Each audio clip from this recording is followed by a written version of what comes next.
When I was 17, I got into a car accident. It should have been the most terrifying thing that has ever happened to me, but it wasn't. It was a snowy night, and the roads were slick with ice. I wasn't speeding, but it didn't matter. One moment I was driving down a back road near my house. The next I felt the tires slip, and the car losing traction. My hands jerked the wheel, but it was useless. The world spun, headlights illuminated the snow-covered trees for a brief second before I slammed into it. I don't remember the crash itself, just the sensation of weightlessness before everything went black. The next thing I knew, I was waking up in a hospital bed. The lights were too bright, my body ached like it had been run over, and my head throbbed so hard I thought it might split open.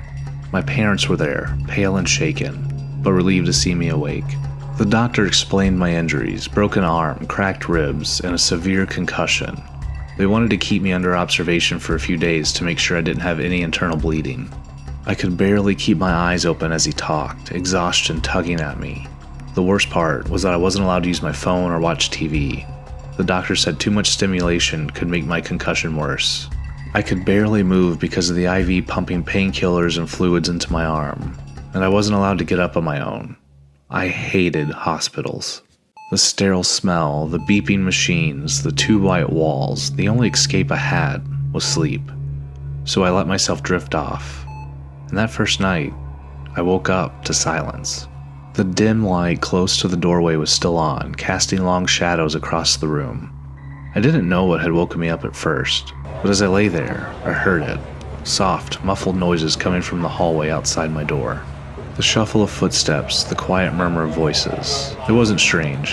Hospitals never truly slept. Nurses and doctors moved around at all hours. I turned over, adjusting my position, my back now facing the door. My ribs ached with the movement, but I ignored it, trying to get comfortable again. Then I heard something else, a different sound.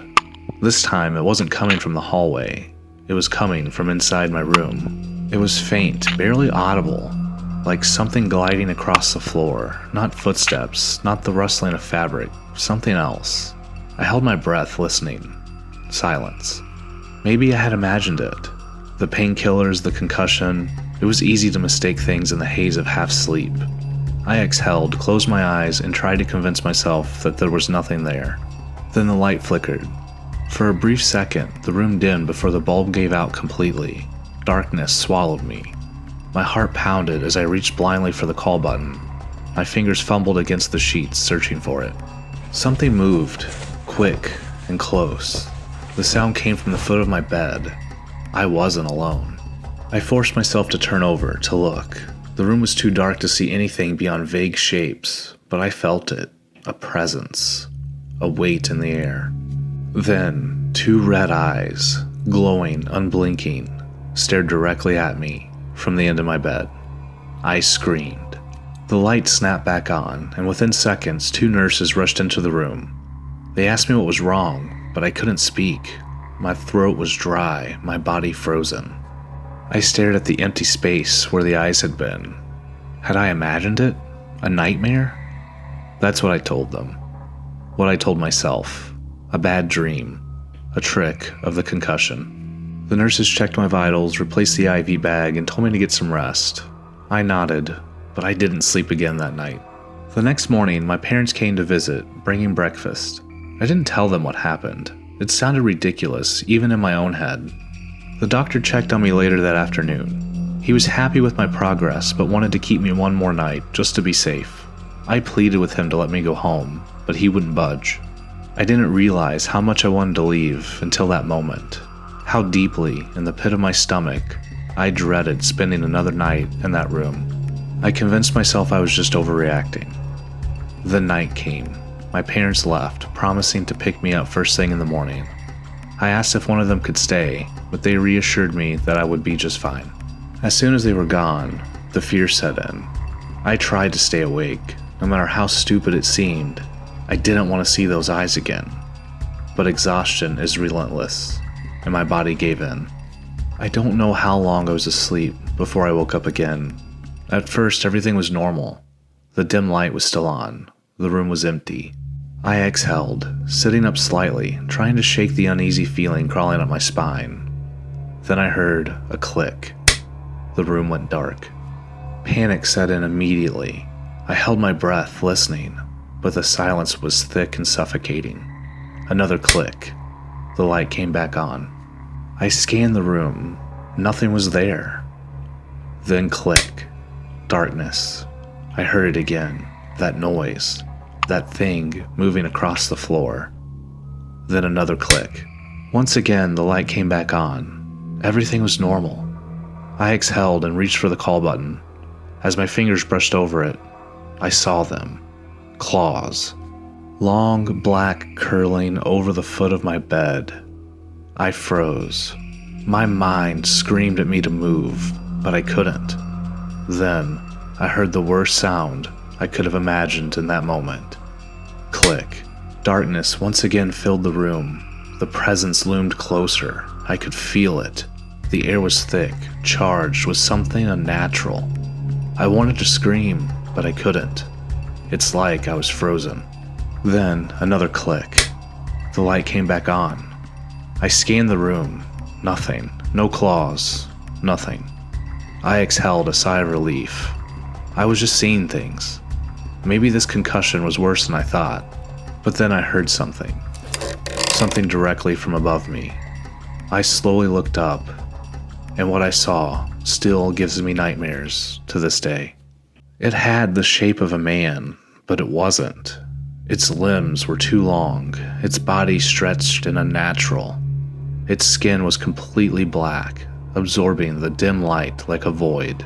Its face, if you could call it that, was grinning, a grotesque wide mouth filled with jagged teeth, and its eyes, red, glowing, watching me.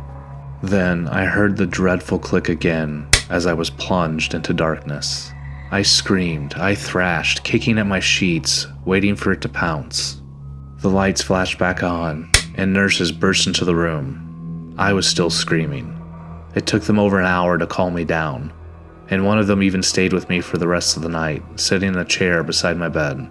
The next morning, the doctor discharged me. He thought I had been hallucinating because of my concussion, but I know I wasn't. Even now, all of these years later, I remember that thing was real, and sometimes when I close my eyes at night, I can still hear the click, and I wonder if it's still watching me.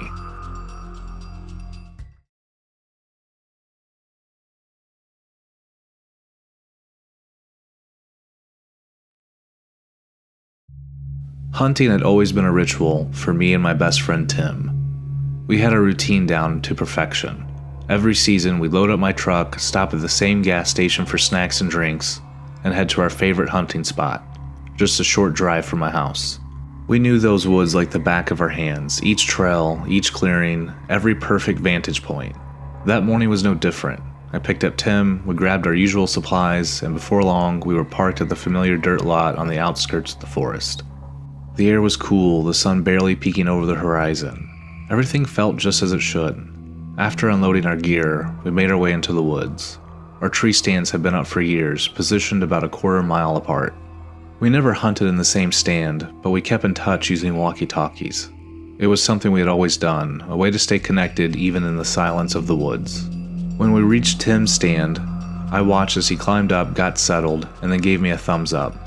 Then I turned and headed towards my own spot. And that's when I noticed it. The air felt different.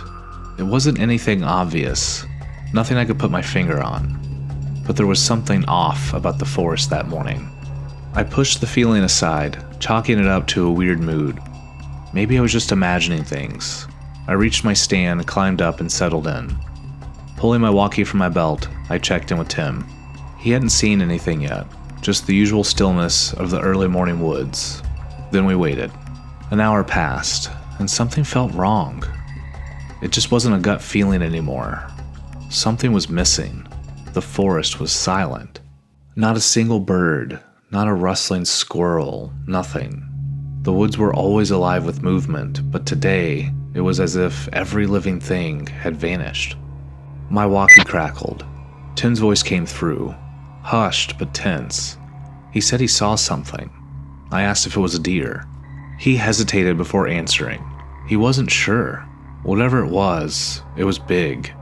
A long silence followed. Then came the scream. The walkie exploded with static in Tim's frantic, terrified voice. I couldn't make out the words, but his panic was unmistakable. I called back, demanding to know what was happening. No response. Adrenaline hit me like a punch to the chest. I jumped down from my stand, grabbing my walkie again. My voice was shaky as I called for him. The walkie clicked, then static, then a whisper. I see you. I froze, staring at the walkie in my hand. It sounded like Tim, but it wasn't quite right. The voice was too soft, too controlled. A chill ran down my spine. Was he messing with me? I told him it wasn't funny. I asked again if he was okay. Silence.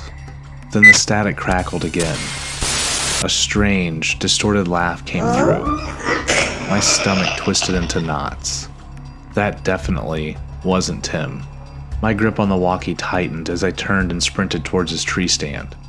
The whole way there, the feeling of being watched clung to me like a weight. Every shadow between the trees felt deeper, every sound non-existent. I reached his stand. It was empty. I shouted out for him. Nothing. Our emergency plan flashed in my mind.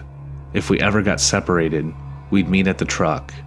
If something had happened, that's where he would go. I turned back towards the direction of the truck and started moving fast. My heart pounded with each step.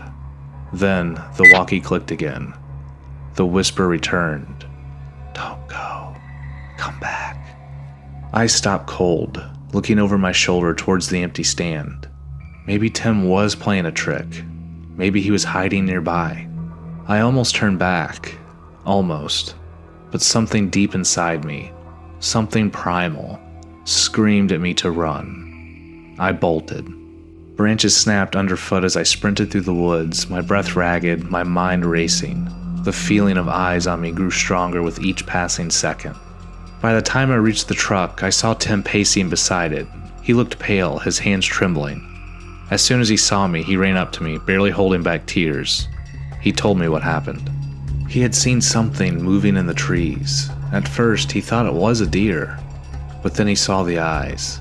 2 glowing red eyes staring at him from the shadows.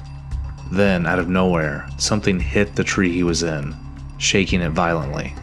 Tim lost his grip. He fell, crashing hard into the dirt below. His walkie flew out of his hand. He didn't stop to grab it. He just ran. The moment he finished telling me, my blood turned to ice.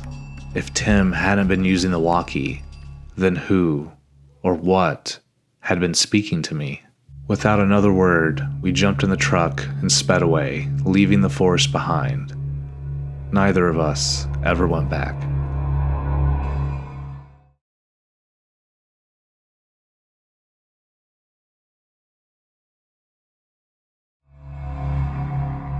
I was in the final year of my doctorates in biology, just one step away from finishing what felt like a lifetime of work. All I had left was my thesis, that one last hurdle. You'd think after all these years of grinding it out, I'd be ready to push through and get it done. But every time I sat down on campus to work on it, I just couldn't. Too many distractions, people coming and going, noise, my own procrastination. I'd stare at the screen for hours and have nothing to show for it. So I decided to remove myself from it all, get somewhere quiet, somewhere isolated, somewhere where there was nothing but me and the work. After some online searching, I found this cabin up in Northern California. It looked great, clean, secluded, and surprisingly cheap. Half the price of every other cabin I'd looked at. I figured maybe it was off-season or something. I didn't question it. I just booked it for a week and started packing. A few days later, I loaded up my car with everything I need, food, clothes, laptop, reference materials, and hit the road. The drive through the forest was peaceful. Towering trees, winding roads, the kind of quiet you don't realize you miss until you're in the middle of it. By the time I pulled up to the cabin, I already felt lighter, more focused. It looked exactly like the pictures. Part of me had expected something run down or sketchy, considering the price, but no. This place was well kept, cozy, perfect. I found the key under the mat just like the owner had instructed, and let myself in. The layout was simple. Open living room and a kitchen, one bedroom, all neatly furnished. It felt like a place someone actually cared for. I unpacked, got settled, and with a few hours before dark, I figured I'd stretch my legs. I remembered seeing a trail near the cabin as I pulled in, so I headed out for a short walk. The air was crisp, still holding on to the last warmth of the day. Birds chirped in the distance. Everything felt calm. I walked for maybe 10 minutes before I noticed something carved onto one of the trees. At first glance, it looked like some kind of symbol.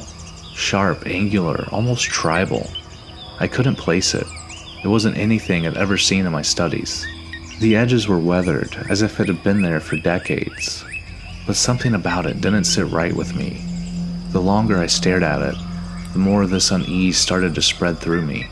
Like something deep inside was telling me to turn around. So I did. Back at the cabin, I made dinner, took a shower, and climbed into bed early. But I couldn't sleep. I kept tossing and turning, ears tuned in to every little rustle outside. I lived in cities my entire life. I was used to background noise, traffic, sirens, people. But out here, the silence was dense, alive. Eventually, exhaustion won and I drifted off. And that's when I had the dream. It was vivid in the way dreams sometimes are, when you know you're dreaming, but you can't seem to wake yourself up. It started as a series of flashes, quick, jarring images. First came that carved symbol from the tree. It felt wrong again, like it had some kind of weight to it, even in the dream. Next, a red cardinal. It was just perched outside a window, unmoving, just watching me. Then it spread its wings and flew off without a sound. Then came the image of a broken plate on the floor. No explanation, just shattered ceramic and a cold hardwood surface. And then everything shifted. The flashes stopped. And suddenly I felt like I had control again. I was sitting on the couch in the cabin, laptop open, working on my thesis. It all felt so real. I could hear the faint hum of the refrigerator, the way the firelight danced on the walls. I felt present. And that's when I heard the knock at the door. I stood up, walked over, and opened it. There, standing a few feet away, was a child, a little boy, maybe 8, 9 years old. He was just standing there in the dark, looking up at me. He reached out his hand. I remember feeling confused, concerned. What was a kid doing out here alone, in the middle of nowhere? I stepped towards him, that pit of unease returning. He said he needed help, his hand still extended. I hesitated, but I couldn't leave a child outside in the dark. I reached out and took his hand. But when I pulled, he didn't move. It was like trying to shift a statue. I turned to face him, and that's when I saw it. The boy's face was gone. Not blank exactly, just wrong. In the place of eyes, nose, and his cheeks, there was only a faint stretched smile, wide, too wide, filled with razor-sharp teeth that glistened like glass in the moonlight. No eyes, no expression, just that mouth. And then it laughed. Not a child's laugh. This was deep, guttural, unnatural. And then it lunged at me. I shot up out of bed, drenched in sweat, heart pounding so hard I could feel it in my throat. My breathing was ragged, chest tight, like someone had been sitting on it. My sheets were tangled around my legs and soaked. For a moment, I didn't even remember where I was. The room looked so unfamiliar, dim, quiet. But then it all came rushing back. The cabin, the trip, and that dream. I got up and stumbled into the bathroom. I didn't even turn on the light. I just splashed cold water on my face over and over, trying to slow everything down. I stared into the mirror, water dripping from my chin, and for a second I almost expected to see something else staring back. I've never had dreams like that.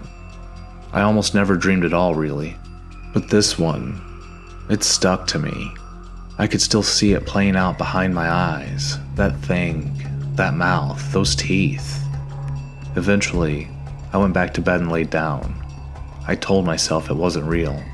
Just stress, exhaustion, the new environment. I just needed rest. But even with my eyes closed, that dream wouldn't leave me alone. I kept replaying it in my head until finally I passed out from sheer mental fatigue. The next morning came, like it always does. bright, quiet. The kind of day that would normally feel peaceful. But that's when I remembered the dream. But this time, I couldn't remember anything about it. Just that it was terrible. Something inside me still churned at the thought of it, but all the details were gone. I tried to recall them, tried hard, but nothing came. Only that lingering feeling of dread. I figured maybe it was for the best that I forgot. So I pushed past it and got to work. I set up my laptop in the living room, laid out all my materials, and dove into my thesis. For the first time in weeks, I actually made progress. Paragraph after paragraph started coming together. It felt clear, focused. Whatever that dream had been, it was gone now. A few hours later, I needed a break. My legs were stiff, my back sore. I got up and walked into the kitchen to get a glass of water. As I stood there drinking, I noticed something in the window. A bird, bright red, just sitting on the branch right outside. A cardinal. It was beautiful, the vibrant red feathers, the way it sat so still. But something about it felt off, familiar in a way I couldn't quite explain. Not just familiar, but known. Like I had seen this exact moment before. That strange wave of deja vu washed over me so hard I felt dizzy. I couldn't look away. The bird took off, disappearing into the trees. I stood there for a moment longer before shaking it off and returning to my work. More hours passed. I was deep in writing when my stomach growled loud enough to snap me out of it. I hadn't eaten all day. I went into the kitchen and made myself something to eat. When it was ready, I reached into the cabinet for a plate. As I pulled it out, it slipped from my hand. It hit the floor and shattered. The sound froze me. I stared down at the broken plate, heart thudding again. And then it hit me. That same crushing wave of deja vu. Just like the bird. Just like something else. Something was wrong. I didn't believe in this kind of thing. I believed in science and structure and reality. But this didn't feel like coincidence. I'd seen this. Lived it already somehow. I forced myself to push it aside.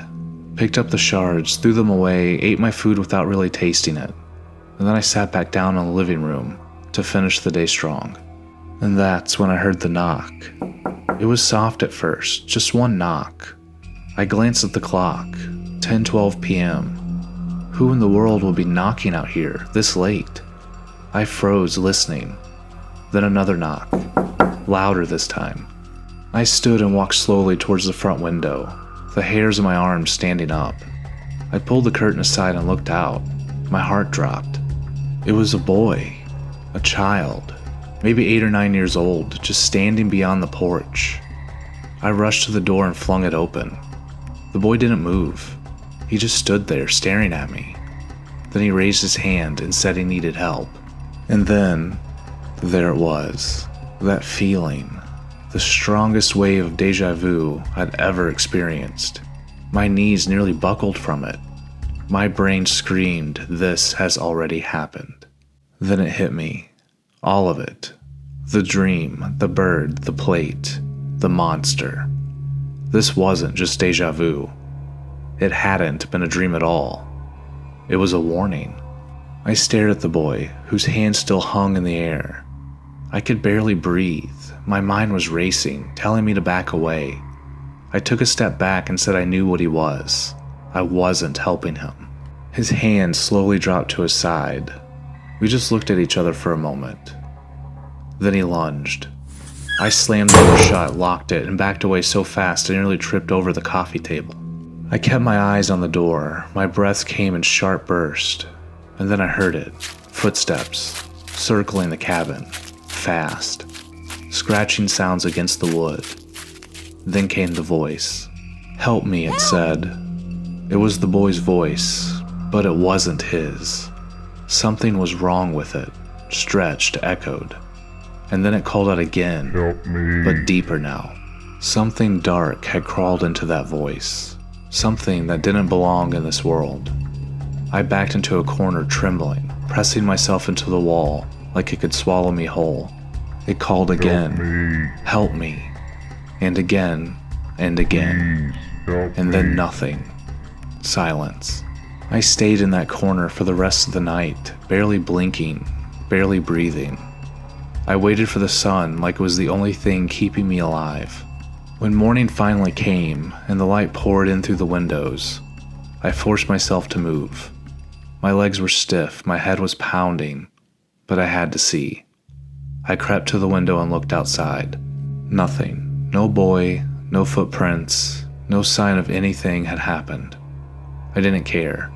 I packed everything up in less than 10 minutes. I didn't even bother folding anything. I just threw it into the car. But before I left, I stopped just outside the front door. Right there on the ground, where the boy had stood, was the symbol. The same carved, ancient-looking thing I'd seen on the tree. Only now, it was drawn into the dirt, fresh, like someone had made it during the night. I didn't even breathe. I got in the car and left. I've tried to figure it out. I've looked into symbols, legends, folklore, anything that might explain what happened out there. But nothing I found matched. There's no record of anything like what I saw. And I still don't know how I saw it before it happened. Maybe something was trying to warn me. Maybe it was luck. Whatever it was, I know one thing for sure. If I hadn't had that dream, I wouldn't be here right now.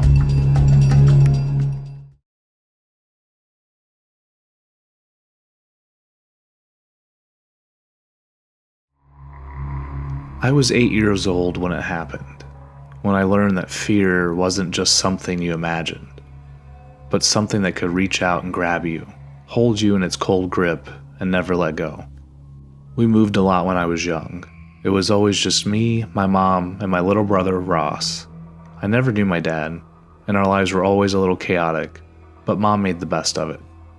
When we moved into that old, creaky house, I was happy for once. A real house with a yard and a swing set. It wasn't much, 2 bedrooms, 1 bath, but it was ours. For the first few weeks, it felt like a new beginning. Ross and I shared a room, but that didn't bother me.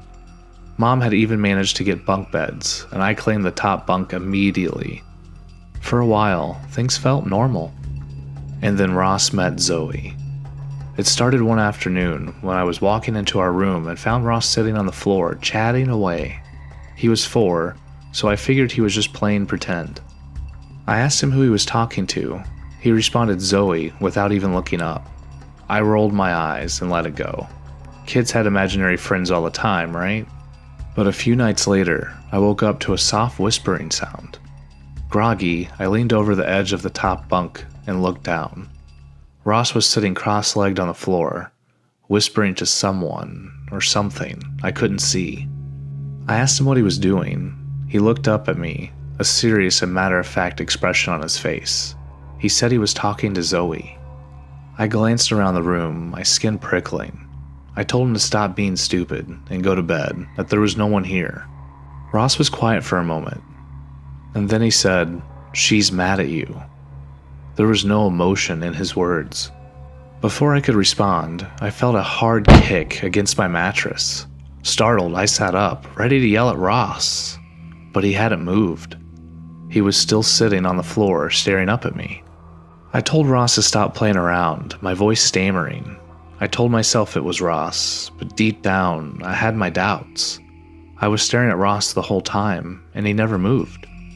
At this point, an almost guilty look came across his face. He said he didn't do it, that Zoe did. My stomach churned. I didn't know whether to be angry or scared. I told Ross to get back in bed, rolled over, and tried to forget about it.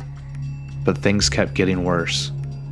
A few days later, I was finishing my homework in the kitchen when I realized I hadn't seen Ross in a while. I looked around the house and finally spotted him outside on the swing set. He was laughing, swinging higher and higher, but no one was pushing him. I stepped outside, calling his name. When he heard me, he stopped. He planted his feet on the ground and ran up to me smiling. I looked at him, my heart sinking into my chest. I asked him who he was talking to, but I already knew his response before he even spoke it. He said he was talking to Zoe, as if it was the most obvious thing in the world. I looked at the swing set, then back at Ross. I asked him where she was. Ross grinned and pointed beside me.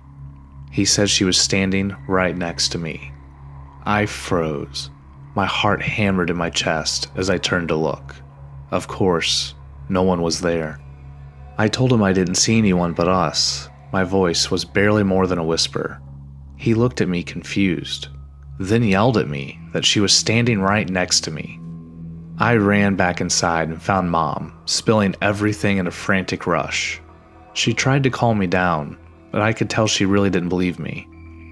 Later that night, I overheard her talking to Ross in our bedroom. I heard her telling Ross that Zoe wasn't real. Ross was arguing back with her that she really was. And not only that, but Ross said that Zoe was in the room with them right now. Mom's patience cracked. She told Ross she had enough of his games and that it was time to go to bed. Ross's voice turned cold.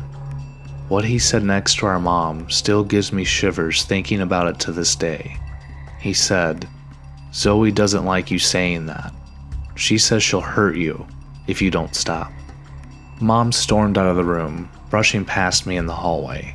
She smiled at me, but her eyes were wet with unshed tears. That night, I woke up again to whispers. This time, I didn't hesitate. I peeked over the edge of the bed and saw Ross standing by the door, speaking to the dark hallway. I couldn't tell exactly what he was saying, but it sounded like Ross was pleading with someone to not do something. Then he stepped out into the hallway. He stood there for a moment, and then ran down the hall towards Mom's room. Moments later, I heard her scream. At this point, I wasn't thinking, I just acted. I bolted out of the bed and ran into her room. Mom was on the bed, clutching at her neck, her face turning blue.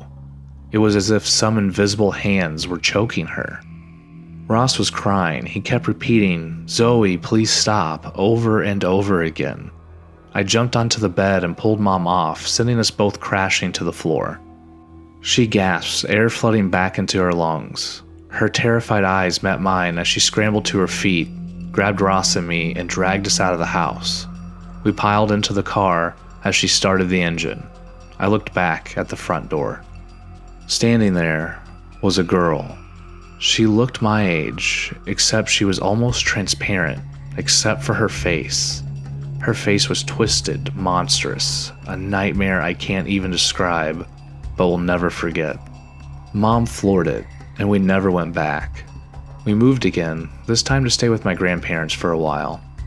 Ross never mentioned Zoe after that night. I don't know what she was, but I'm so thankful that we left before we could find out.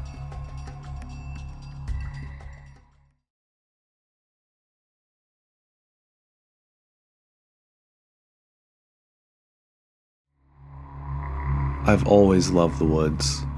There's something about the quiet, the isolation, the sense of discovery that draws me in. Rex, my German Shepherd, loves it too. He's been my companion on countless hikes, always sniffing out the new trails ahead of me. But there's one hike, one experience I'll never forget, no matter how hard I try. It happened in the Pine Barrens of New Jersey. I heard about the area's beauty and mystery, so I planned a 3-day hike. I packed plenty of supplies, double-checked my map, and hit the trail early one morning. The weather was perfect, and Rex was in his element, dashing ahead, occasionally glancing back to make sure I was keeping up. We'd been walking for a couple miles when the atmosphere changed. The vibrant forest suddenly felt wrong. The temperature dropped, the sunlight dimmed, and an unsettling silence fell over the woods. I pulled out my phone to check the weather, but of course, there was no service. Rex was the first to notice something unusual. He stopped dead in his tracks, growling at something off the trail. When I caught up, I saw what captured his attention: an old bunker. It was a concrete structure, partially hidden by the underbrush, with a heavy metal door leading underground. Curiosity got the better of me. I checked my map, but it showed nothing about a structure here. No signs, no warnings, no indications of what it might be. The door didn't even have a lock. I hesitated. Part of me screamed to turn back, but the other part, the explorer, pushed me forward. I opened the door, and a damp, musty smell hit me in the face. With Rex at my side, I shined my flashlight down the stairwell. We decided to venture down into the bunker. The stairs seemed endless, but we eventually reached the bottom. What greeted us was a long hallway lined with doors. The first room I peeked into looked like an office, abandoned for decades. Mold covered the walls, and an ancient computer sat on a desk. Papers, photos, and even a coffee mug was scattered about, as if everyone left in a hurry. We explored for what felt like an hour, moving room to room. Every space was the same, offices or meeting rooms, all filled with decaying remnants of another era. I couldn't shake the feeling that this bunker felt out of place, its existence a secret. Then I heard it, a faint noise in the hallway. I froze. So did Rex, who let out a growl. Slowly, I peeked out of the room. The hallway was empty, but Rex's reaction told me we weren't alone. I decided it was time to leave. As I headed towards the entrance, Rex bolted the opposite way down the hall, barking madly. I shouted his name, telling him to come back. However, he didn't stop. I watched him disappear into the darkness. I knew I needed to get out of there, but there was no way I was leaving him alone down here. I took a deep breath and headed deeper into the bunker. I found him standing stiffly in front of a steel door, different from the others. It had a small reinforced viewing window and thick locks. Rex didn't move, his gaze fixed on the door. Against my better judgment, I approached. Shining my flashlight through the window, I saw a small concrete room. The only feature was a set of deep, jagged scratch marks running down the back of the far wall. Then came a crash, a loud, violent sound from the other side of the door. I stumbled back, dropping my flashlight. My heart pounded as I fumbled to pick it up. When I looked through the window again, I saw it. A face. It was like a nightmare brought to life. A creature with a head resembling a horse, but smaller, with oversized black eyes and sharp, jagged teeth. It stared at me, unblinking. I screamed. Grabbing Rex's collar, I ran as fast as I could, not stopping until I burst into the sunlight outside. Even then, I didn't feel safe. I drove out of the barrens and called the local police. They promised to investigate, but I never heard back. To this day, I don't know what I stumbled upon in those woods. I've scoured every resource I could find, but there's no record of that bunker or the creature inside. I'll never step foot in the Pine Barrens again. Some things are better left undiscovered.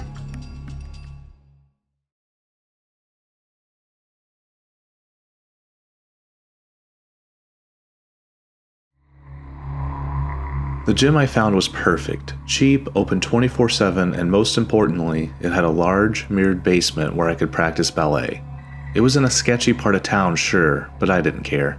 The owner gave me a key to the basement since no one else ever used it. It was my secret place, a place where I could train alone, perfect my form, and chase my dream of performing in a real ballet company. That night, after my usual workout, I changed into my leotard and tights, slipped on my ballet slippers, and locked the basement door behind me. I placed my speaker in the corner and turned on my music, letting the haunting melody of Swan Lake fill the empty room. The walls were lined with mirrors, stretching from the floor to the ceiling. The fluorescent lights above cast my reflection 100 times over. I lost myself in the dance, my body moving instinctively, muscles burning with effort.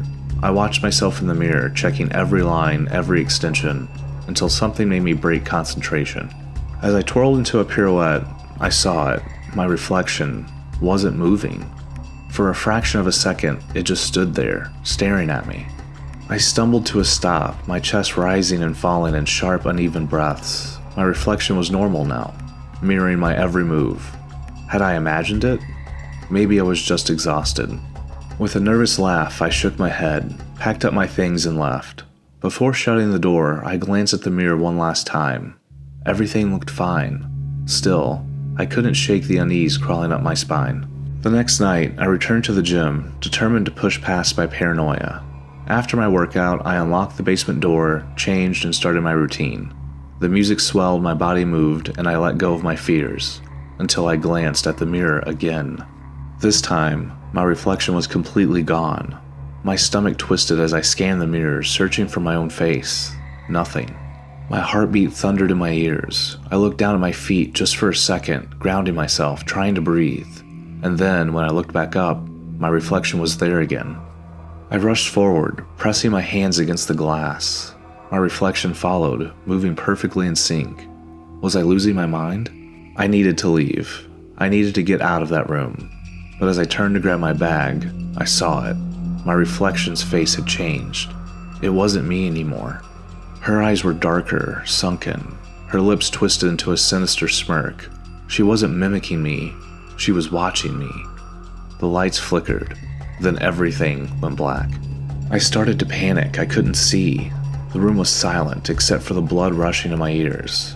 Then, the sound of footsteps. They were running directly at me.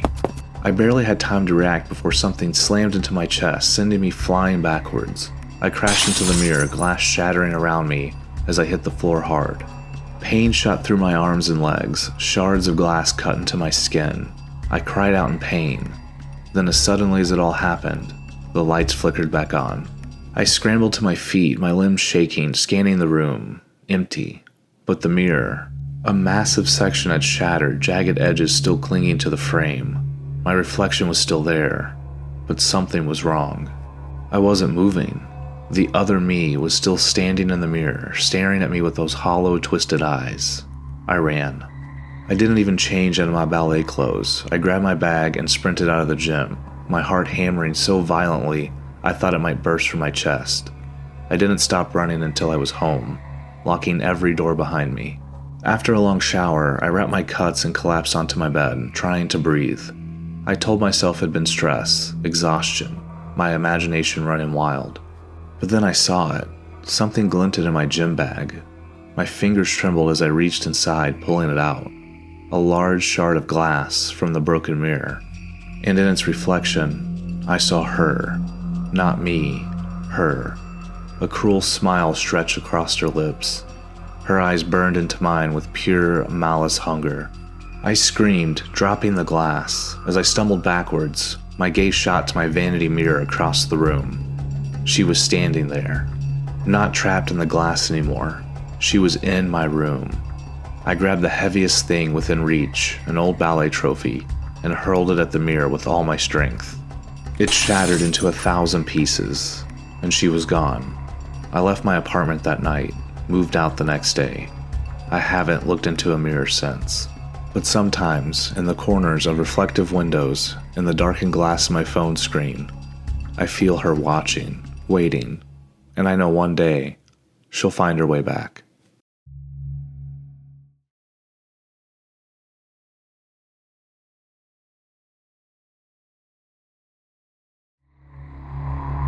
The Tongass National Forest was unlike any other place in the country.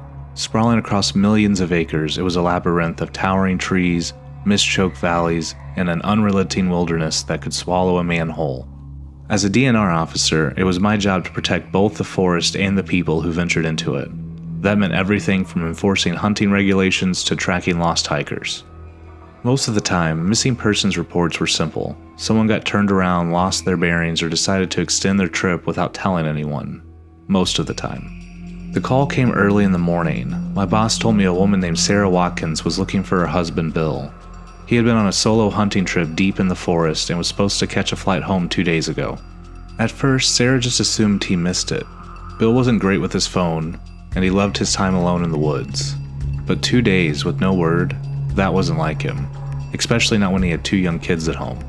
I was given the last location Bill had checked in from, a remote section of the forest, far from marked trails. It wasn't a place you stumbled upon. You had to want to be there. I drove my Jeep as far as I could until the road disappeared into thick brush. The rest of the trip would be on foot. The hike itself wasn't difficult, but something about it unsettled me. The air felt heavy, and the usual sounds of forest, birds, distant rustling in the undergrowth were eerily absent.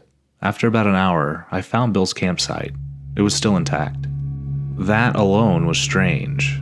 If Bill had wandered off and gotten lost, why was everything still here? His gear, his pack, even his rifle.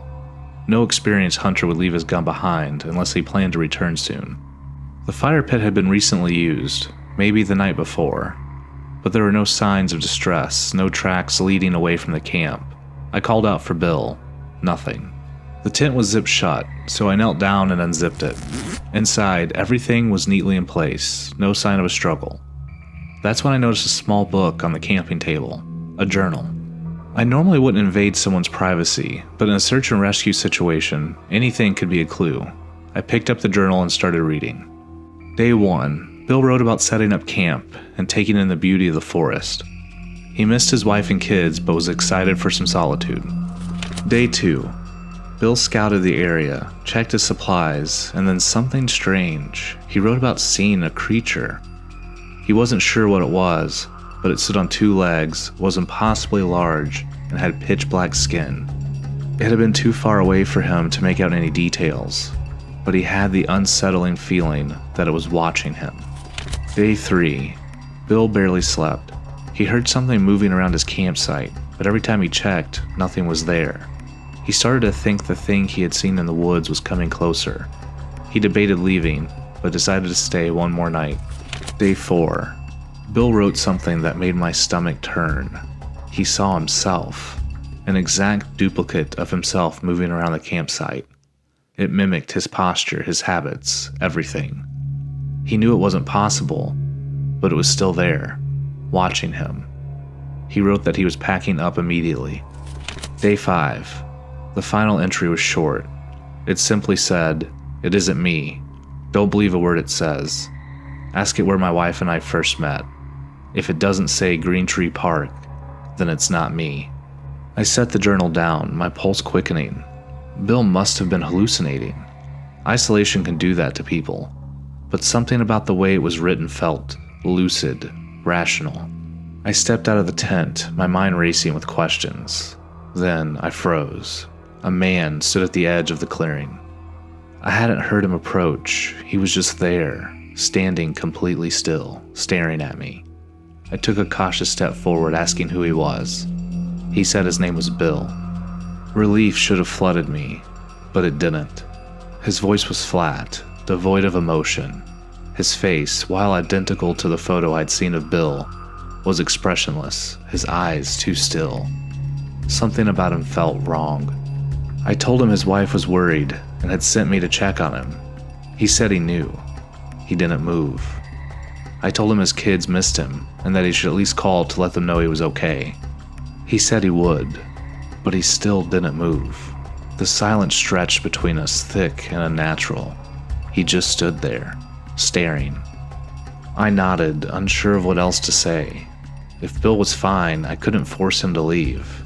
Maybe he had just been out of contact for too long and was just adjusting to conversation again. But as I turned to leave, something gnawed at the back of my mind. The journal. I turned back to Bill and mentioned that he was lucky to have a wife who cared so much. He nodded, expression unchanged. Then I asked him where he and his wife had met. He hesitated, but then he said, "At school." I don't know how I was able to keep a straight face, but I did. I felt fear flood my body. I forced myself to nod as if that answer made sense. Then I turned and walked away. The moment I was out of his sight, I ran. I ran harder than I ever had in my life, branches whipping against my arms and legs as I tore through the trees. I didn't stop until I reached my Jeep, jumped in, and floored it back to the station. I told my boss that I hadn't found Bill and that we needed to organize a search team. By the time we returned to the campsite, everything was gone. The tent, the fire pit, the journal vanished. It was as if no one had ever been there. No sign of Bill, no tracks leading away. We searched for days, but never found him. I don't know what happened to Bill Watkins. I don't know if he got lost, or if he lost his mind in isolation, or if something in that forest took him. But sometimes, late at night, I think about the last thing he wrote in that journal. It isn't me.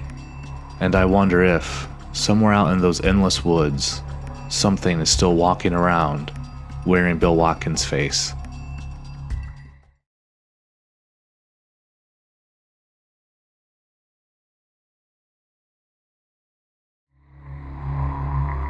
I've been a delivery driver for FedEx for years, handling high-priority packages more times than I can count.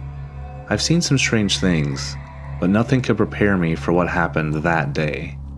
It started like any other, clocking in, inspecting my truck, and double-checking my load. That's when I noticed it, a large box wrapped in some kind of cloth, almost like burlap. Definitely not standard packaging. Curious, I checked my tablet for the destination. The address was remote, far outside of town, and conveniently my last stop of the day. Shrugging it off, I loaded it up, shut the back, and got on with my route. The first few deliveries were routine. It wasn't until my third stop that something felt off. My tablet, the one that I used to log each delivery, was missing. I distinctly remember leaving it in the front seat, but when I looked around, it was nowhere to be found. Frustrated, I glanced toward the back of the truck, and there it was, sitting on top of that strange package. I had no memory of putting it there, but I chalked it up to me being in a rush. I grabbed it and moved on. As I drove to the next stop, I started hearing something. It was faint, like a low murmur, almost like a man's voice. I checked the radio. It was off. The sound persisted, barely audible, but there. I strained to listen, but it stopped as suddenly as it started. By the time I reached my next delivery, I convinced myself it was just my imagination. And that's when things got weirder. As I grabbed the package for the stop, I hesitated. The murmur was back, clearer now, and unmistakably coming from that strange box. I leaned closer, pressing my ear to the fabric. It was definitely a voice, deep, rhythmic, like someone chanting. Pulling back, I tried to make sense of it. Maybe it was some kind of speaker or radio inside, but as I moved away, the sound stopped. Then the temperature dropped. I could see my breath, even though it was blazing hot outside. Shivering, I quickly finished the delivery, returned to the cab, only to freeze again in my tracks. The strange package was now in the driver's seat. My heart raced.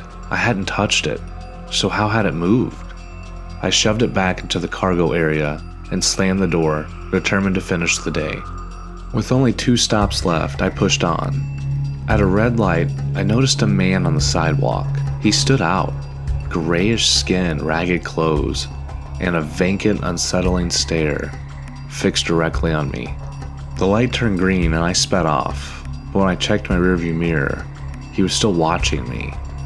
I tried to shake the unease, but at the next stoplight, he was there again, standing and possibly close to my truck. This time, I got a better look. His skin was slick, almost wet, and his teeth were jagged. The corners of his mouth curled into a sinister smile. Panicking, I floored it, speeding through the light. My heart pounded as I made it to my second to last delivery, throwing the package at the door and bolting back to the truck. I headed towards the last address. I needed this day to be over. I needed to get rid of this package. Finally, the last address was in sight, and I prayed the day would end without further incident. The city gave way to rural farmlands as I neared the destination. But just as I began to relax, I heard it again, a faint noise from the back. Glancing in the rearview mirror, I nearly ran off the road.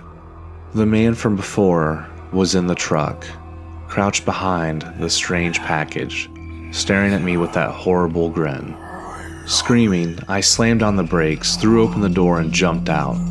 I circled to the back, heart hammering, and yanked open the doors. Nothing. No man, no movement.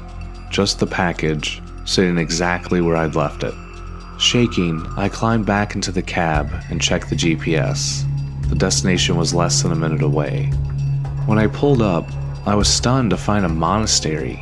A monk, clad in traditional robes, emerged as if he'd been waiting for me. Grabbing the package, I walked towards him. His face fell when he saw it, his eyes widening in what I can only describe as fear. Without a word, he took it from me, bowing his head. He whispered something, maybe a prayer, then turned and disappeared into the monastery. I stood there for a moment, unsure of what to feel. The strange man, the voices, the cold, everything about that package was wrong. I didn't ask questions. I didn't want to know the answers. Even now, years later, I sometimes wonder what was in that package, but some things are best left a mystery.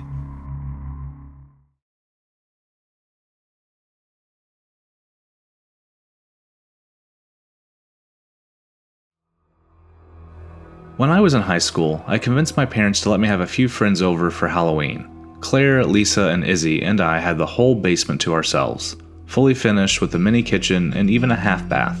It was the perfect setup for a spooky sleepover. We spent the earlier part of the night trick-or-treating, and then we headed back to my house, dumped our candy, and settled in for a movie. Around 10, my mom came downstairs to tell us that she was heading to bed. She reminded us to keep the noise down, and then went back upstairs. By midnight, we were wired, probably from all the sugar, and looking for something else to do.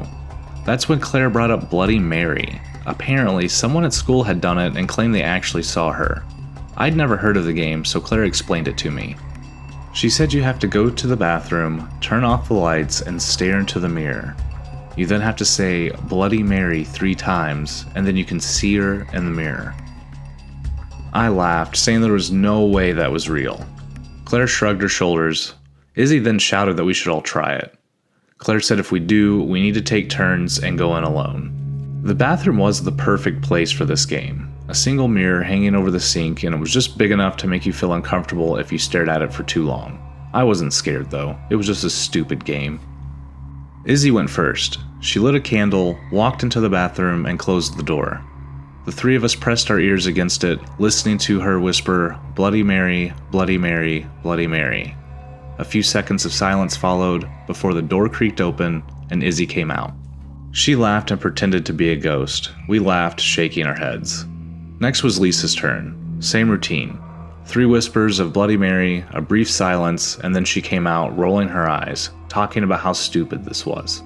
Claire went in after her, but even she came out of the bathroom with nothing to report. They then all looked at me. It was my turn. I walked towards the bathroom, rolling my eyes as Claire handed me the candle. Just as I was about to close the door, Claire stopped me. She said she realized she forgot that there was something else that we were supposed to do. We looked at her with wide eyes. She said you have to take a knife into the bathroom with you, and that's probably why it wasn't working. It seemed weird, but I shrugged. Claire and I went into the mini kitchen, grabbed a knife from one of the drawers, and walked back towards the bathroom. When I got inside, I looked at Claire, who was smiling, and gave me a thumbs up. I closed the door and placed the knife on the sink next to the candle, the flickering light casting long shadows across the wall. I stared into the mirror, feeling silly. While I knew nothing was going to happen, I would be lying if I said I wasn't a little scared. I took a deep breath, then said the words, Bloody Mary, Bloody Mary, Bloody Mary. The room went silent. For a few seconds, nothing happened.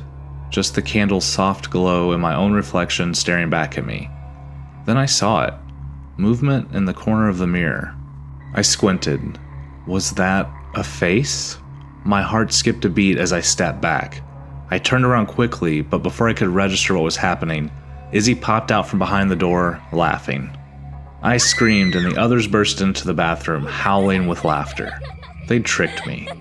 Izzy had snuck in before I even entered, crouching behind the door. That's why Claire wanted me to go get a knife.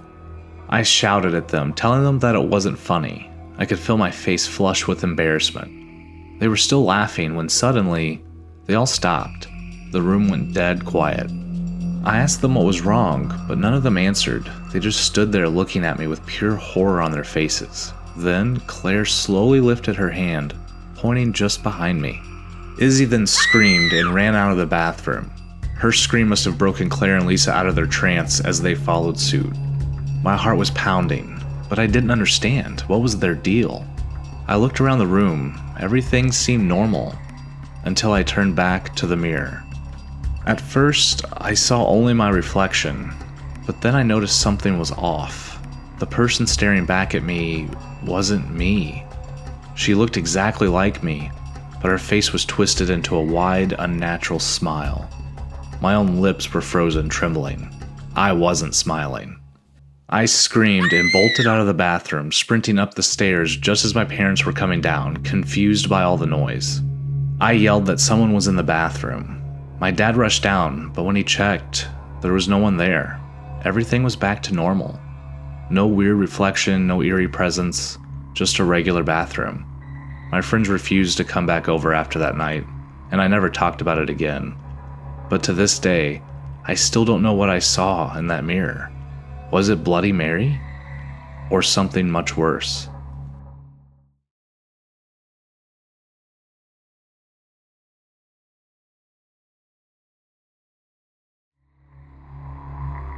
A few years ago, I had an unforgettable New Year's Eve experience that changed the way I see the world forever. I grew up in a small town just outside a big city, a place where everyone knew everyone. Every year, my friend and I went to Joe's New Year's Eve party. Joe's family was one of the wealthiest in town, and they hosted the party in a massive, finished barn on their property. It was the event of the year. That year, like every other, I arrived at 9 p.m. The barn was already packed with familiar faces. There was food, drinks, games, and laughter filling the space. The hours flew by, and before I knew it, we were counting down the seconds to midnight. When the clock struck 12, cheers erupted, and the celebration hit its peak. But I had work that day, and had another early shift the next morning, so I decided to head home shortly after midnight. By the time I made my rounds saying goodbye, it was nearly 1 a.m. I climbed into my car, turned on the radio, and began the 20-minute drive back home. The roads were empty, cutting through endless fields and farmlands under a clear, starry sky. Halfway home, I noticed something strange, a light hovering over one of the fields. It wasn't large, but it floated about 100 feet in the air, glowing faintly. I slowed my car, staring at the light. Suddenly, my radio emitted a loud burst of static that nearly deafened me. I turned the volume down quickly, taking my eyes off the light for just a moment. When I looked back, it was gone. My heart raced. I knew I had seen something. Confused and curious, I pulled over to the side of the road and stepped out of my car. The night was eerily quiet as I scanned the sky, trying to spot the light again. And after a minute of nothing, I sighed and turned back to get in my car. That's when the static returned, blaring from my radio, even though I turned it off. I froze, staring at the car in disbelief. Then I saw it. The light had returned, and this time it was directly above me, no more than 50 feet up. It was silent, except for a low hum I could feel more than hear. The glow illuminated the edges of what was unmistakably a craft. It was sleek and metallic, about the size of my car, but impossibly thin. Panic set in as I fumbled for my phone. I aimed the camera at the craft, but the moment I hit record, my phone started emitting the same ear-piercing static as the radio. Startled, I dropped it onto the pavement. By the time I picked it up, the craft had descended lower, its glow casting long shadows across the field. I bolted back to my car, started the engine, and sped off. Glancing in the rearview mirror, I saw the craft following me. Its lights changed, swirling in vibrant colors that seemed to pulse in rhythm. I pressed the gas pedal harder, but no matter how fast I went, it kept pace effortlessly. Desperate, I turned towards town, hoping the presence of people would deter whatever this thing was. As I neared the town limits, the craft closed the distance, hovering just 10 feet above the ground and right behind my car. The low hum grew louder, filling my chest with vibrations. I finally reached the police station and I skidded to a stop in front of the building. I jumped out and ran inside, shouting for help. 2 officers rushed to meet me. My words tumbled out in a frantic mess, but they followed me outside without hesitation. The craft was still there, hovering over my car. Its lights shifted into a dark, shimmering gray, and the hum intensified. One officer drew his gun and fired. The gunshots echoed into the night, but the bullets seemed to dissolve before they reached the craft. Suddenly, the hum stopped, and in a blink, the craft was gone. The officers stood in stunned silence, visibly shaken. One of them admitted feeling a wave of pain and pressure when the craft emitted its hum. To this day, I have no idea what it was or why it followed me. The police documented the incident, but no answers ever came. I still have nightmares about that night, and every New Year's Eve, I find myself scanning the sky, hoping I'll never see anything like that again.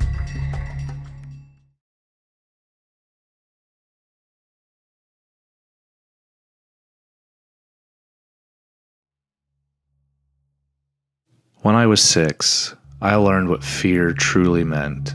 My parents chalked it up to an overactive imagination, but I knew better.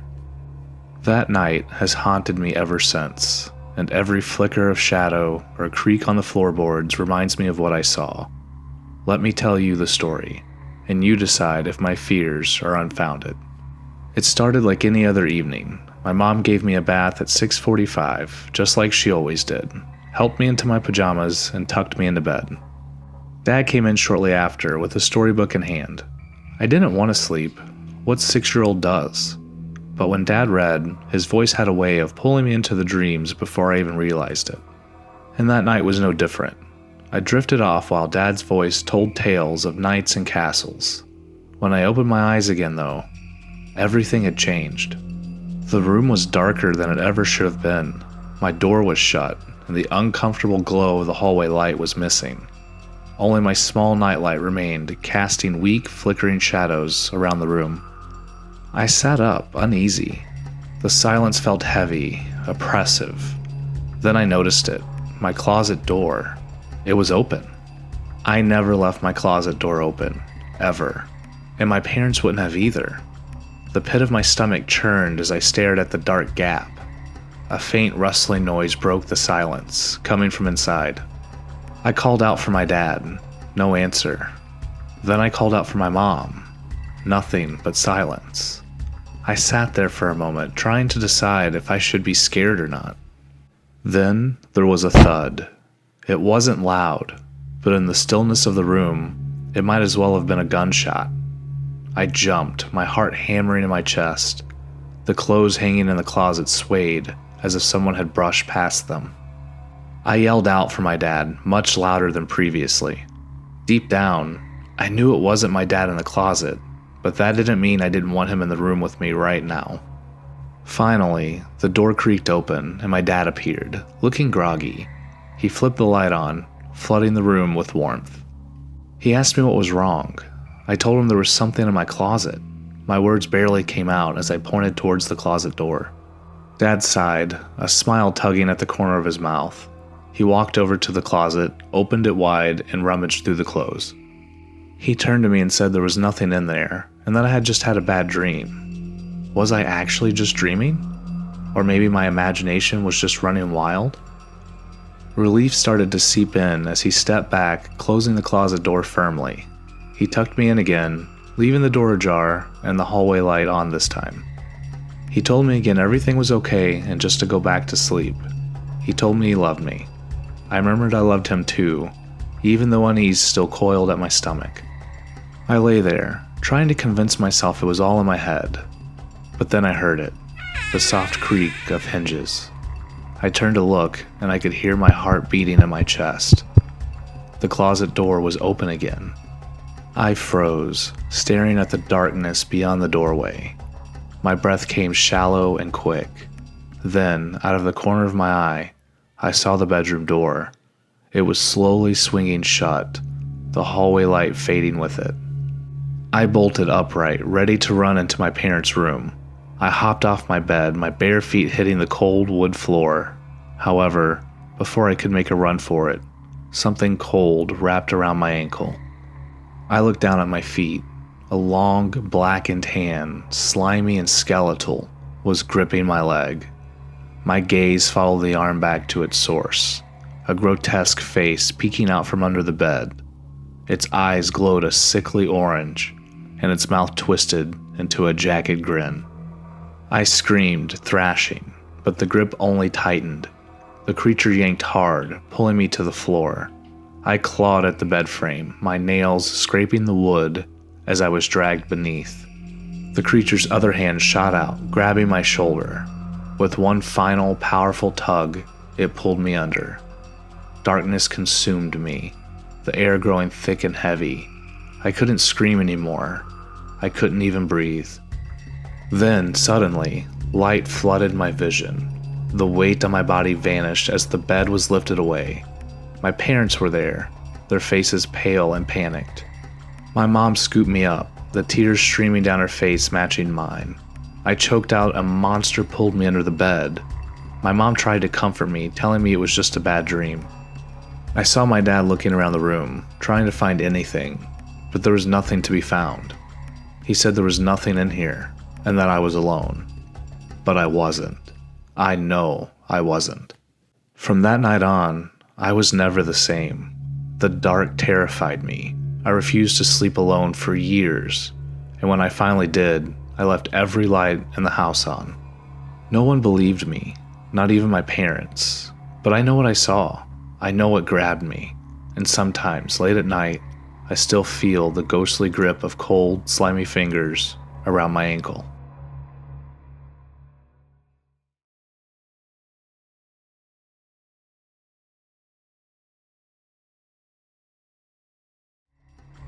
I've been a cop in this small rural town for almost 15 years now. With a force of just 13 officers, there's not much action. The biggest excitement is usually a cow getting loose or a drunk brawl at one of the two bars. Nothing ever happens here. We have a low crime rate, and everyone knows everyone. You could say it's boring, but I like it that way.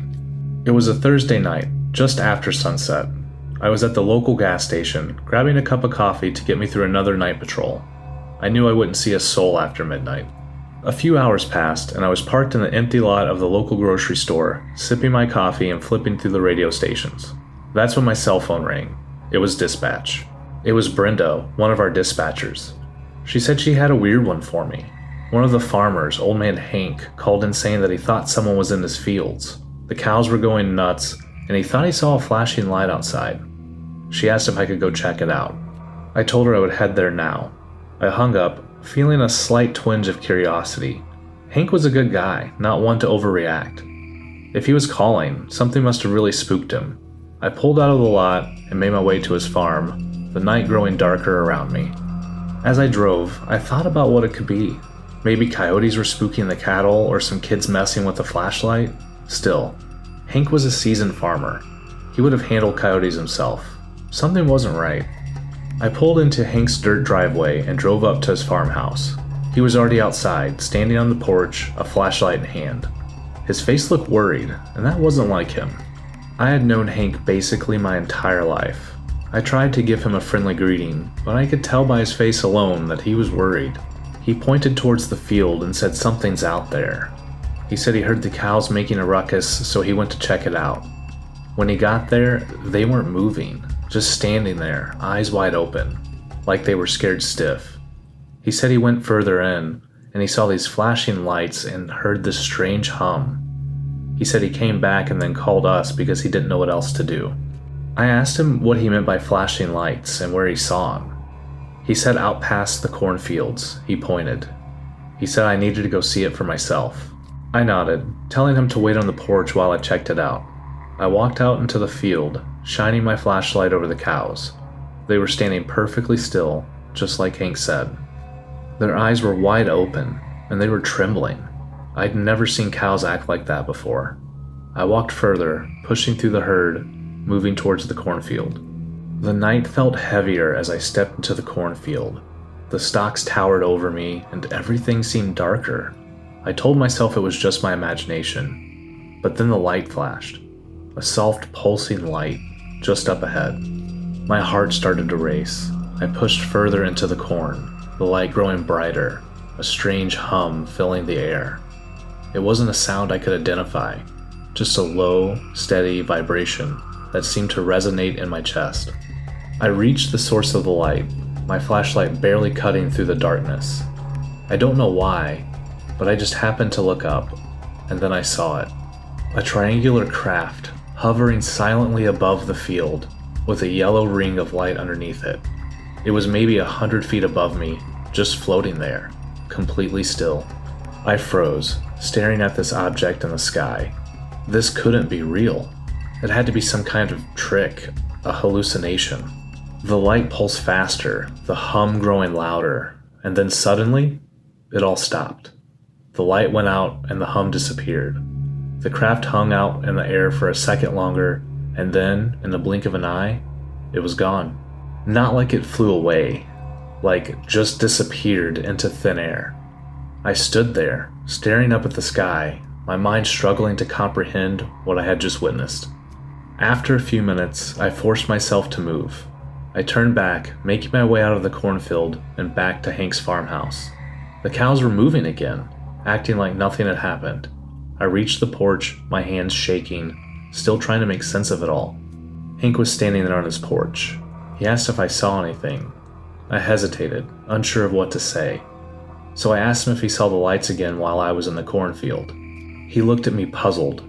Lights? What lights? He asked. I just stared at him for a moment. I said, the flashing lights you told me about. The ones you saw in the field? He frowned, scratching his head. He said, I don't remember any lights. I just remember the cows were acting funny.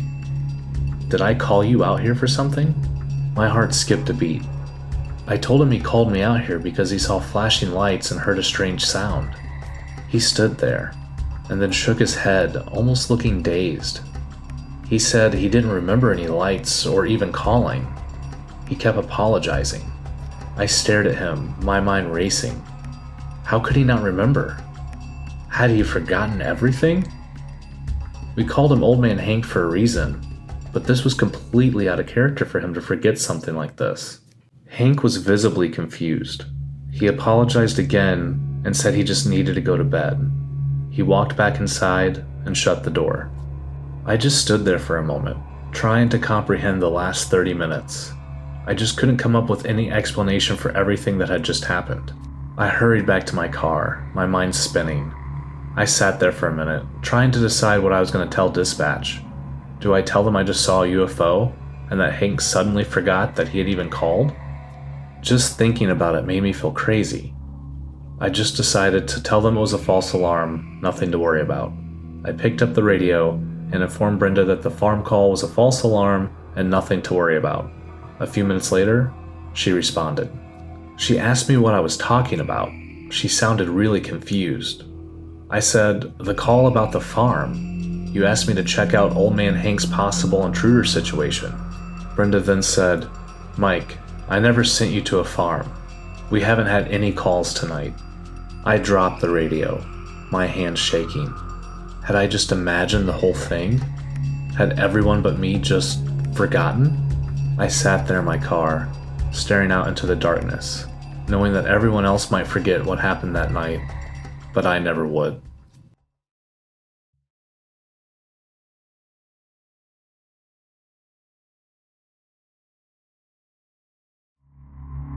During college, I worked at the university's annual haunted house attraction. It was a huge hit, especially on Halloween night, which was also its last open night each year.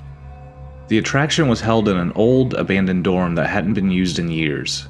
Rumor had it that this place was actually haunted, but I never gave it much thought.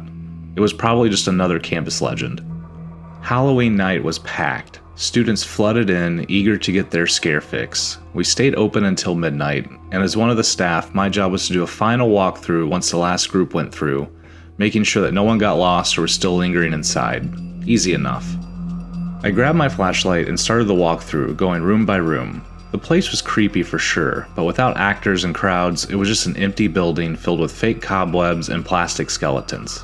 I didn't scare easily, and I knew the layout well enough to keep moving without a second thought.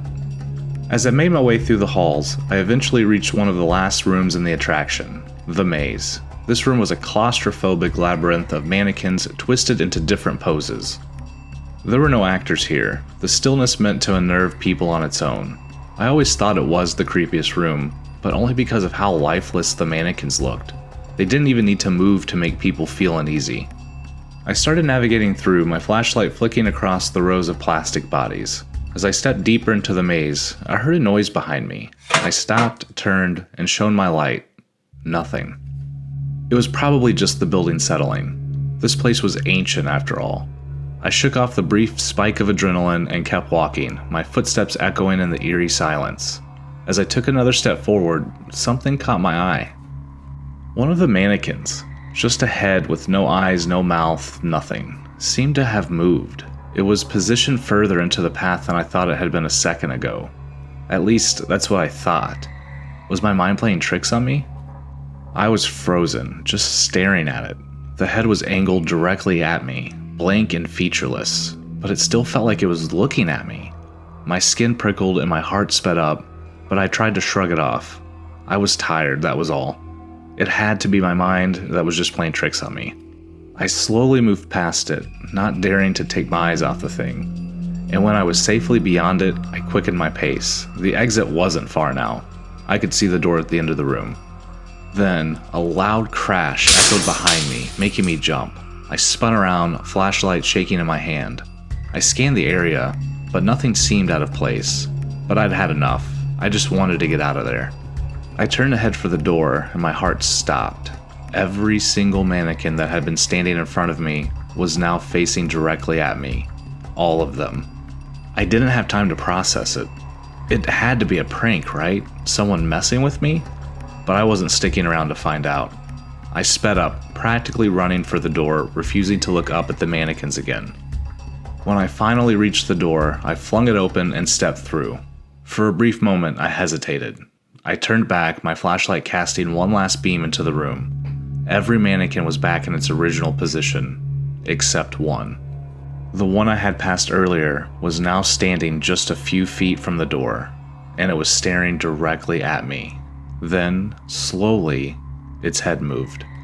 I slammed the door and ran out of that building, my heart pounding in my chest.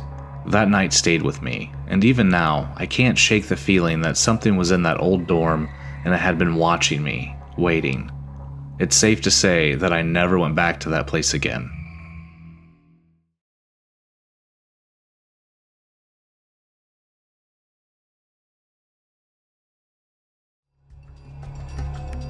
There's something about winter hiking that makes me feel alive. The crisp air, the crunch of snow beneath my boots, and the way the world feels untouched and endless. It's like nothing else. I've hiked all over, but a month ago, I decided to challenge myself with a solo trip through Mount Rainier National Park. At first, it was everything I hoped for. The trails were perfect, the skiing was thrilling, and the solitude was exactly what I needed. But then the storm hit. I knew bad weather was possible, but this was something else. The wind howled through the trees, sending flurries of snow in every direction. I tried setting up my tent, but the wind tore at it like an angry beast, snapping poles and burying me in snow before I could even zip it shut. By the time I managed to get inside, I was soaked to the bone, shivering so hard my teeth ached. It was a miserable night, but I told myself it would pass. It didn't. By morning, the storm had only worsened. The snow kept falling, thick and relentless, and I had realized I was in serious trouble. I needed to find real shelter, somewhere warm, somewhere safe, before I froze to death. I packed up and pushed forward, praying I'd come across something. For hours I slogged through knee-deep snow, my fingers numb inside my gloves, my breath coming out in ragged gasps. And then, like a miracle, I found it, a hiker's cabin. These small shelters were scattered throughout the park, meant for hikers in emergencies. I practically ran to the door, throwing it open and stepping inside before slamming it shut against the wind. The cabin was pitch black. I fumbled for my flashlight, clicking it on. The cabin was small, just a table, a counter for preparing food, and a ladder leading to the loft above. It was exactly what I needed. I stripped off my wet clothes, replaced them with some dry ones, and got a fire going in the stone fireplace. The warmth was immediate, a blissful contrast to the frozen hell outside. I ate a quick meal, stretched my aching limbs, and climbed the ladder to the loft. As soon as I crawled into my sleeping bag, exhaustion took over. I don't know how long I was asleep before something woke me up. A sound. It was faint, almost like movement. A soft shuffle just below me. My heart pounded as I reached for my flashlight. I called out asking who was there, my voice barely above a whisper. No answer. I clicked the light on and swept it over the cabin. The fire had burned low, casting flickering shadows along the wooden walls. But there was no one there. I exhaled, shaking my head, probably just the wind outside. I settled back into my sleeping bag. Then I heard something else, a creaking sound. My eyes shot open. That was not the wind. It was a footstep on the ladder. My breath hitched as I strained to listen. Another step. Something was climbing up the ladder. I couldn't see anything. The loft was pitch black. My flashlight, where was it? My hands fumbled, searching for it in the folds of my sleeping bag. Then I heard another step, higher up the ladder. I clenched my jaw to keep quiet. How many ladder steps were there? I couldn't remember. The ladder wasn't tall. Whoever, whatever, was climbing it had to be almost at the top. Then I heard another step. My fingers finally found the flashlight. My hands were shaking so badly I almost dropped it. I didn't want to turn it on.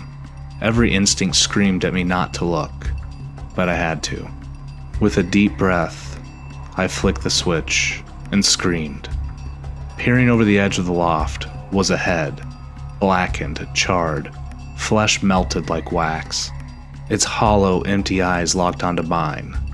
2 burned, skeletal hands gripped the ledge of the loft, holding it up on the ladder. It stared at me for a moment, its expression unreadable. Then it let go. It's like it just vanished.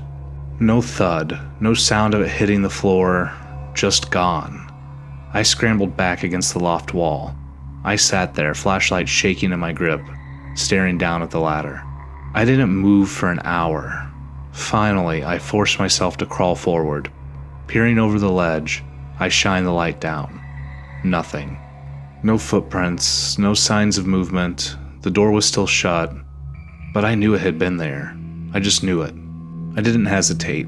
I grabbed my gear, shoved it into my pack, and I was out of that cabin in record time. I didn't care that it was still dark. I didn't care that the storm hadn't let up. I hiked through the night, pushing my body beyond exhaustion, until finally, I made it back to my car. I don't know what I saw in that cabin. A ghost? A hallucination? Some kind of thing that shouldn't exist? I'll never know. But one thing I do know for certain, I will never go winter hiking again.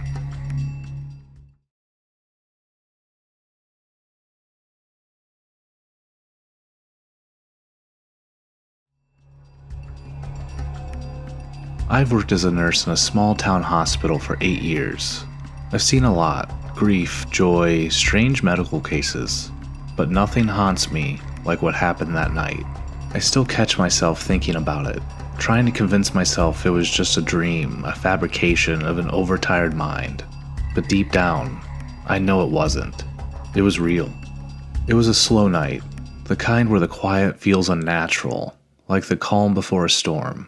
Just before midnight, we got word that an ambulance was bringing in an unconscious young man. No injuries, no medical history, just collapsed and never woke up. There weren't many of us on shift. A coworker and I met the paramedics at the entrance as they wheeled him in.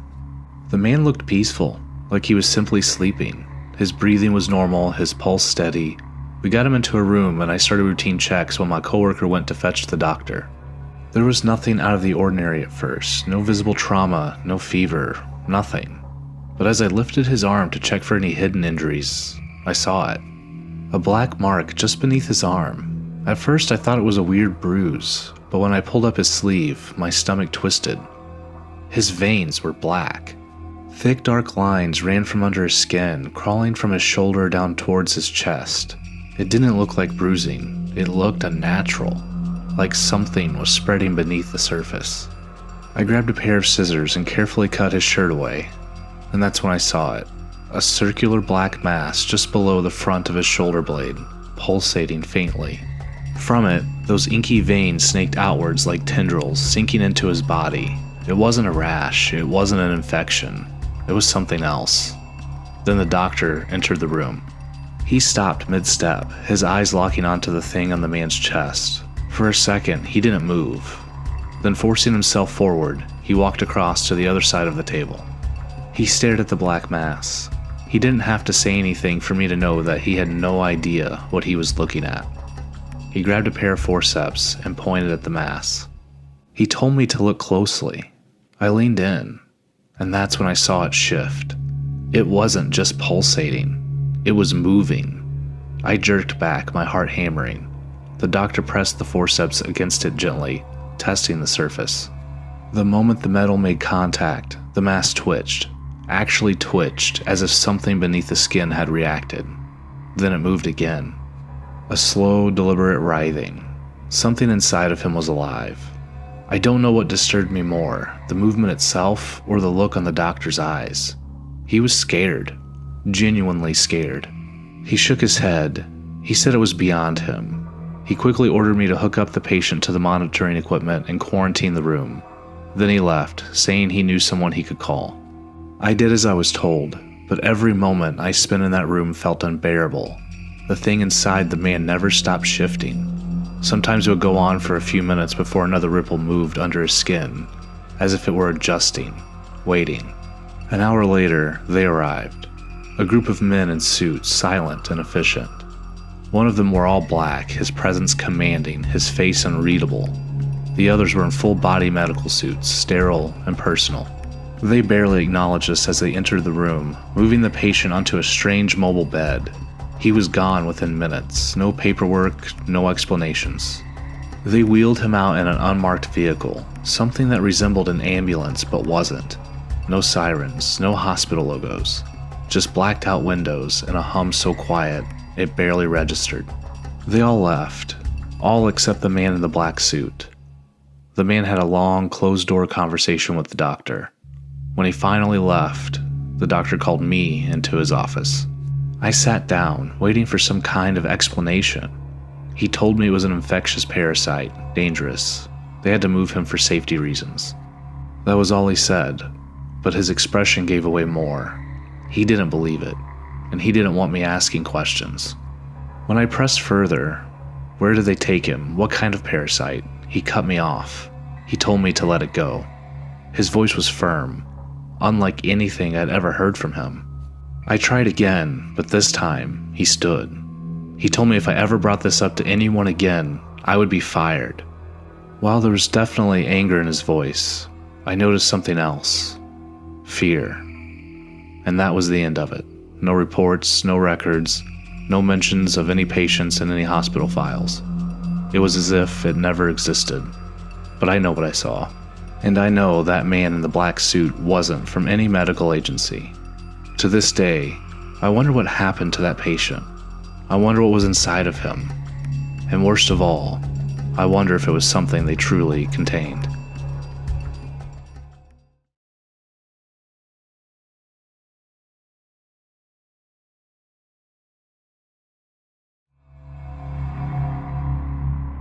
I don't hate my job. It pays well enough, the people are decent, and most days the work is manageable. But there are times, especially when a big project is due, when it becomes overwhelming. Deadlines creep up faster than I expect, and before I know it, I'm the last one in the office, racing against the clock. That's exactly how I found myself working late that night. It was already past 6 when I glanced at the time, stretching my arms over my head as I heard the familiar sound of my coworkers packing up for the evening. Drawers closing, computer screens flickering off, muffled goodbyes echoing through the aisles of the cubicles. A few of them passed my desk, offering sympathetic nods. I forced a half-hearted chuckle, but my eyes drifted back to the stack of papers in front of me. A daunting pile of spreadsheets, reports, and presentation notes I still had to finalize. Tomorrow morning at 8 a.m., I had to present this project to my boss, and there was no way I was going to be unprepared. I sighed, rubbing the bridge of my nose. The past few weeks had been brutal, with long hours eating into my nights. My body was exhausted, my mind sluggish, but I had no choice. I had to get this done. By the time the last of my coworkers had left, the office had grown eerily quiet. The hum of the overhead fluorescent lights was the only sound accompanying the soft tapping of my keyboard. The occasional creak of my chair echoed too loudly in the empty room. I tried to focus, tried to push through the fatigue. But after a few hours, my eyelids felt impossibly heavy. I needed coffee. With a groggy sigh, I pushed back from my desk and made my way to the break room. The hallway leading there felt different that night. Longer, darker, emptier. The usual buzz of conversations and printers spitting out reports was gone, leaving only my footsteps clicking against the tile. The break room was dimly lit, the vending machines humming softly in the corner. I fumbled with the coffee maker, pouring a generous amount of grounds into the filter. The rich, bitter scent filled the air as the machine gurgled to life. I leaned against the counter, rubbing my eyes while I waited. A few minutes later, I poured the steaming liquid into a chipped office mug, the heat warming my hands as I took a cautious sip. It was strong, almost too strong, but I needed it. Back at my desk, I took a deep breath, ready to push through the final stretch. The caffeine helped, but only for so long. Maybe an hour passed before the drowsiness started creeping back in, like a thick fog settling over my mind. I tried everything to fight it. I stretched, stood up, even walked a slow lap around the empty office. None of it worked. My head felt heavy, my vision blurred at the edges. The words on my screen stopped making sense. Maybe, just a few seconds. I told myself that if I could close my eyes just for a moment, just rest my head on the desk, I'd feel better. A short break, nothing more. As my head lowered, the cool surface of the desk felt strangely comfortable. My breathing slowed, my mind drifted, and then everything went dark. I jolted awake with a sharp inhale, my heart hammering in my chest. My breath was unsteady, and for a second, I wasn't even sure where I was. The dim glow of my computer monitor cast a soft light across my desk, the only real source of illumination in an otherwise darkened office. How long had I been asleep? Everything was still silent, eerily so. I had only meant to close my eyes for a few seconds, maybe a few minutes at most. I stretched my arms, rubbing my face as I stood up. I needed another coffee, something to shake this groggy, uneasy feeling that clung to me. And that's when I noticed it. Something was different. My cubicle, my entire workspace, was the only one left in the room. The desk, the partitions, the scattered office supplies, everything that had been there was now gone. I stood frozen, my mind scrambling to make sense of what I was seeing. What was going on? I took a step back, my eyes darting around the room. The layout, it wasn't right. The walls felt closer, the ceiling somehow lower. And the windows. I turned towards them, expecting to see the faint glow of streetlights outside. But there was nothing. No glass, no blinds, no faint reflections of the city beyond. The windows were gone. No, they weren't gone. They had been walled over. Thick, seamless walls now stood where they had once been, as if the windows had never existed in the first place. My breath hitched, and for the first time, I felt a true, creepy dread crawl up my spine. I swallowed hard, trying to rationalize what I was seeing. Maybe it was a prank, some ridiculous, elaborate joke my coworkers had set up while I was sleeping. But that didn't make sense. This wasn't a simple rearrangement of furniture. This was something else. My stomach twisted as I stepped away from my desk. I turned towards the hallway leading to the break room, desperate for something normal. But the hallway wasn't normal. It was supposed to be no more than 20 or 30 feet long, a short stretch that led past a few other offices before ending at the break room. But now it stretched on forever. The lights above flickered slightly, casting long shadows against an impossible distance. The end of the hallway was nowhere in sight. Doors lined the walls on either side, far more than had ever been there before. This wasn't real. It couldn't be. I felt a dry lump in my throat as I called out.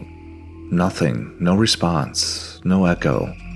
My voice just disappeared, swallowed by the empty, stretching corridor. My pulse quickened, panic creeping in as I turned away from the hallway and scanned what remained of my office space. I spotted a door, the one that should have led to my boss's office. Maybe he was still here.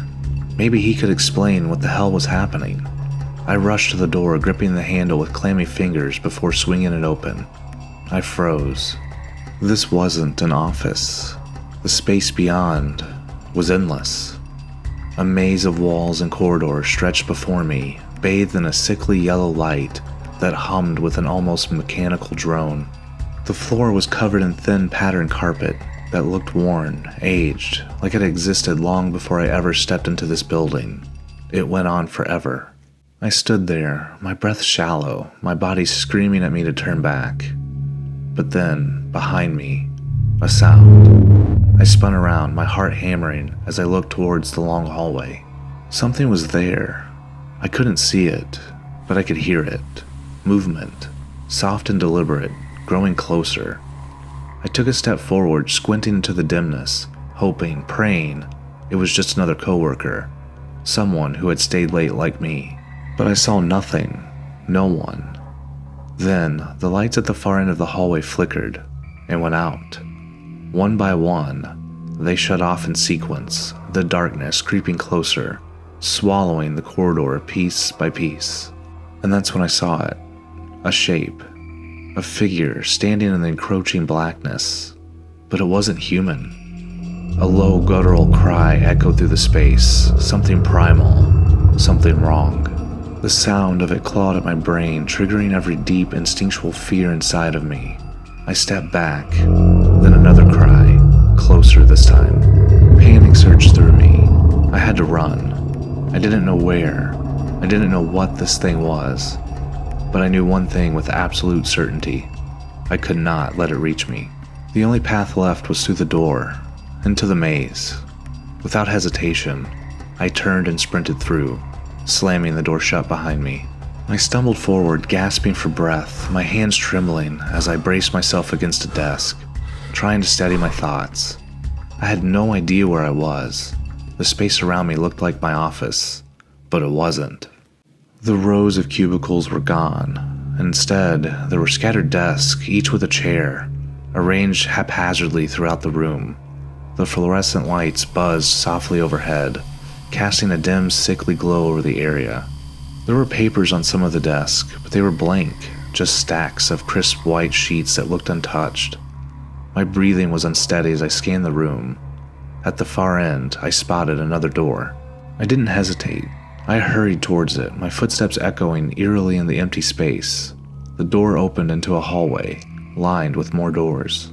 I moved cautiously, checking behind me every few seconds, expecting to see that thing from the darkness pursuing me. But for now, I seemed alone. I opened the first door on my left, an office, empty. The next one, another office, identical. Every room I checked was the same. Blank desks, chairs, old filing cabinets with no labels, computers that looked like they hadn't been touched in decades. Then I saw it. One of the offices had a computer that was on. It was an older model. The keyboard was thick and yellowed with age, and the mouse was the kind with a rolling ball underneath. The strangest part is that it had power. I moved closer, my breath hitching as I realized there were no cables connected to it. No power cord, no wires. It was just running. I hesitated for a moment before gripping the mouse, the smooth plastic feeling alien under my fingers. I clicked around the desktop. Nothing but a blank screen. Except for one file. In the corner of the screen was an icon labeled Exit. Relief flooded through me. I clicked it. The screen flickered and an image opened. I stared at it in confusion. A red ball. It sat on the wet concrete of what looked like a water park. In the background, I could make out a bright yellow slide curving over a pool. The water shimmered under the light.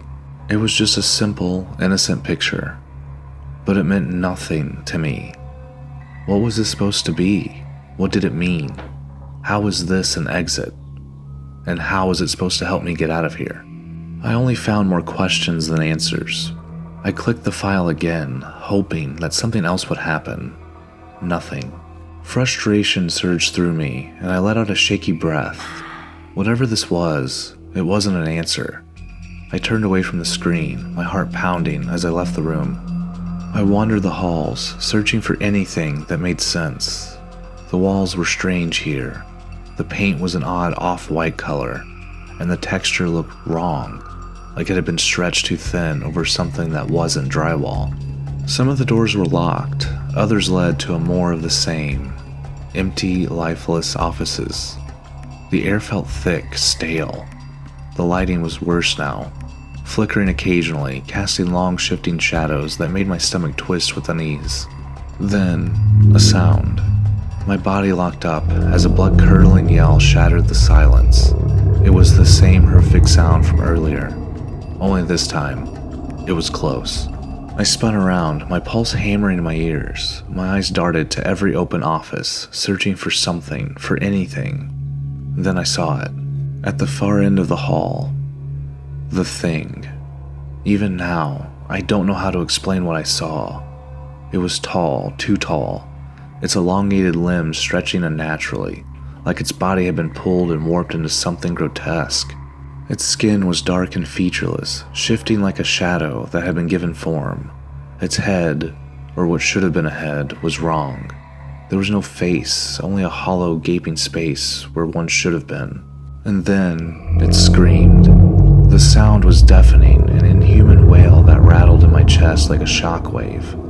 And then it moved. It lunged forward with impossible speed, and I ran. I tore down the hall, my feet pounding against the carpet as the walls blurred past me. The lights above flickered violently, as if they too were panicking. The thing behind me was fast, inhumanly fast, gaining on me with each horrible skittering movement. I turned a corner, another hallway, identical to the last, then another. I was lost in the labyrinth of this twisted, endless office. The sound of it was right behind me, its heavy, wet footsteps pounding against the floor, the air crackling with each guttural noise it let out. I turned another corner. Dead end. My stomach dropped. But then I noticed something. In the center of the room, a hole. A perfect circular hole in the floor, like an open mouth waiting to swallow me. I rushed to the edge, peering down. Bottomless. The darkness stretched forever, an abyss with no visible end. I turned back. The monster was coming. Its elongated limbs twisted unnaturally as it sprinted towards me, its faceless void somehow staring right at me.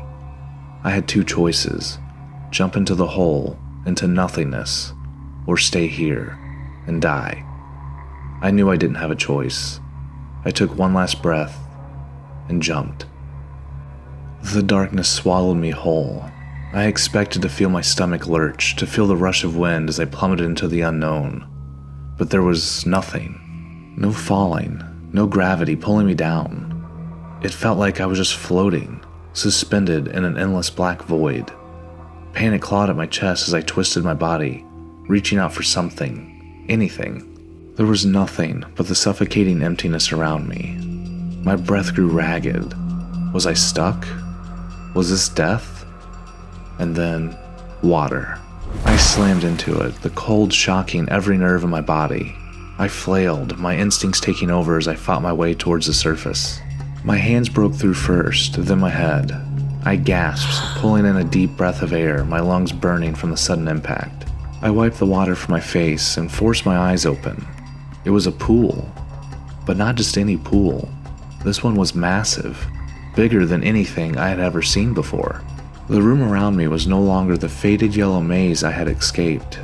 Instead, everything was bright white, almost sterile, like an indoor water park or an abandoned swim facility. The ceiling stretched impossibly high, lined with long rows of lights that flickered every few seconds. The air smelled faintly of chlorine, a clean but artificial scent that felt too perfect, too controlled. I swam towards the edge, my limbs aching as I reached for the smooth tile and pulled myself out. Water dripped from my clothes, pooling beneath me as I stood up, my breathing still uneven. And then I saw it. Above the pool, built against the far wall, was a room with a large window. Light shined from behind the glass, casting a soft glow into an otherwise empty space. And inside that room, a person. I froze. At least I thought it was a person. Their silhouette stood perfectly still, staring down at me from behind the glass. Something was wrong with them. Their proportions seemed slightly off, their limbs a little too long, their posture unnaturally rigid. A chill crawled up my spine. I blinked, and they were gone. I swallowed hard, my throat dried despite the dampness clinging to me. Was my mind playing tricks on me? Or was there actually someone, something, watching me? I turned away from the window, scanning the massive room. There was no door, no exit, but I did see something else.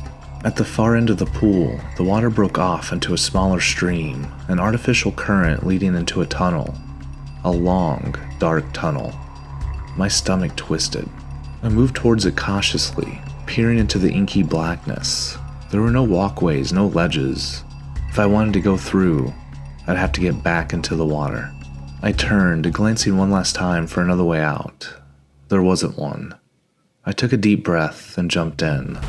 The cold wrapped around me once more as I waded forward, the water reaching up to my chest. The tunnel stretched endlessly, the light from the pool area growing dimmer behind me. Then I saw them. Pink flamingo pool floats. They drifted silently through the water, their bright plastic bodies bumping against me as I passed. Their hollow, painted eyes seemed to stare at me as I moved deeper into the tunnel. I tried to shake off the unease creeping through my body, but the further I walked, the worse it got. The light from the pool room was now nothing more than a faint glow in the distance. Ahead of me, only darkness. I kept moving, my breath shaky, the water sloshing around me. Then, a sound. Behind me. A faint ripple in the water. My entire body went rigid. Something was moving, and it was fast. I turned my head slightly, my ears straining to pick up any detail. The sound grew closer and closer, until I could hear something else mixed in with the splashes. Laughter. A low, distorted laughter. The hair on the back of my neck stood on end. I didn't wait to find out what it was. I pushed through the water as fast as I could, my legs burning with every step. The tunnel was endless, the blackness stretching out in all directions, but I didn't stop. The laughter grew louder, closer. The thing chasing me was gaining. I could hear splashing behind me, the sickening slosh of the water as whatever was back there closed the distance. I wasn't gonna make it. Then a light, a faint glowing spot at the end of the tunnel. It wasn't close, but it was there. I forced my body forward, every muscle screaming in exhaustion. But I couldn't stop. I had to reach that light. I broke through the light, gasping for air as I fell. I hit the water hard, my body plunging deep into the pool below. My limbs screamed with exhaustion, but I forced myself upwards, kicking furiously until I broke the surface. I sucked in a desperate breath and frantically swam for the edge, my arms dragging heavily through the water. My mind was racing, every nerve on fire. Whatever was behind me, whatever had been laughing in the tunnel, was still coming. I could hear it. The sloshing, the erratic movements, the thing pulling itself forward through the tunnel's water. I hauled myself onto the pool's edge, coughing, chest heaving as I scrambled to my feet. My head whipped around, searching for anywhere to run. And then I saw it. Across the pool, a yellow slide. I froze. Something about it clawed at my memory, and then it hit me. The picture. The old computer in the office. The red ball. I turned my head slightly, and there it was. The same red ball from the image, sitting near the slide's base. I didn't know why. I couldn't explain it, but I knew I needed that ball. I had to get it. There was no way around it. I'd have to go back into the water. I clenched my jaw, took a deep breath, and jumped in. The cold gripped me once more as I swam furiously across, every muscle screaming from exhaustion. The thought of whatever was behind me kept my body moving, kept me pushing forward. I reached the far edge and pulled myself up, scrambling forward. The red ball sat there, small, much smaller than I expected. It easily fit in the palm of my hand, no larger than one of those cheap bouncy balls from vending machines. But when I held it, it didn't feel like rubber. It was smooth, hard plastic. I didn't even have time to question it. A sound from the tunnel. I turned just in time to see it crawl out. Something out of a nightmare. It slithered onto the wet tile, its long coiling body sliding out from the darkness. A serpent. No, not a serpent. A thing, something far worse. It moved like a snake, but where its head should have been was a woman's face. But not a human woman. Her skin was too pale, stretched over too tight on an elongated skull. Her eyes were wrong, black voids that seemed to pull in the light. And her mouth twisted into a grotesque, ear-to-ear smile. Too wide, too knowing. She stared at me, and I screamed. Her head snapped back towards me instantly, her black, soulless eyes locking onto mine. Didn't think. I tucked the ball in my pocket and I ran. My foot slipped against the wet tile, my body crashing hard against the ground. I groaned, pushing myself up, but she was already moving. The thing slithered towards me impossibly fast. I knew I couldn't outrun her. My eyes darted up. The slide. I ran for it, grabbing onto the ladder and climbing as fast as I could. My soaked clothes clung to my body, making every movement harder, but I forced myself up. I threw myself into the tube, pressing my back against the smooth plastic, trying to stay inside. Then a jolt. The entire slide shook violently as something slammed into it.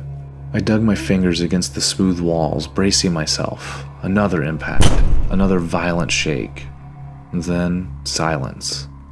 I held my breath, my chest rising and falling rapidly. I hesitated, then slowly, carefully, peeked out of the tube. Nothing.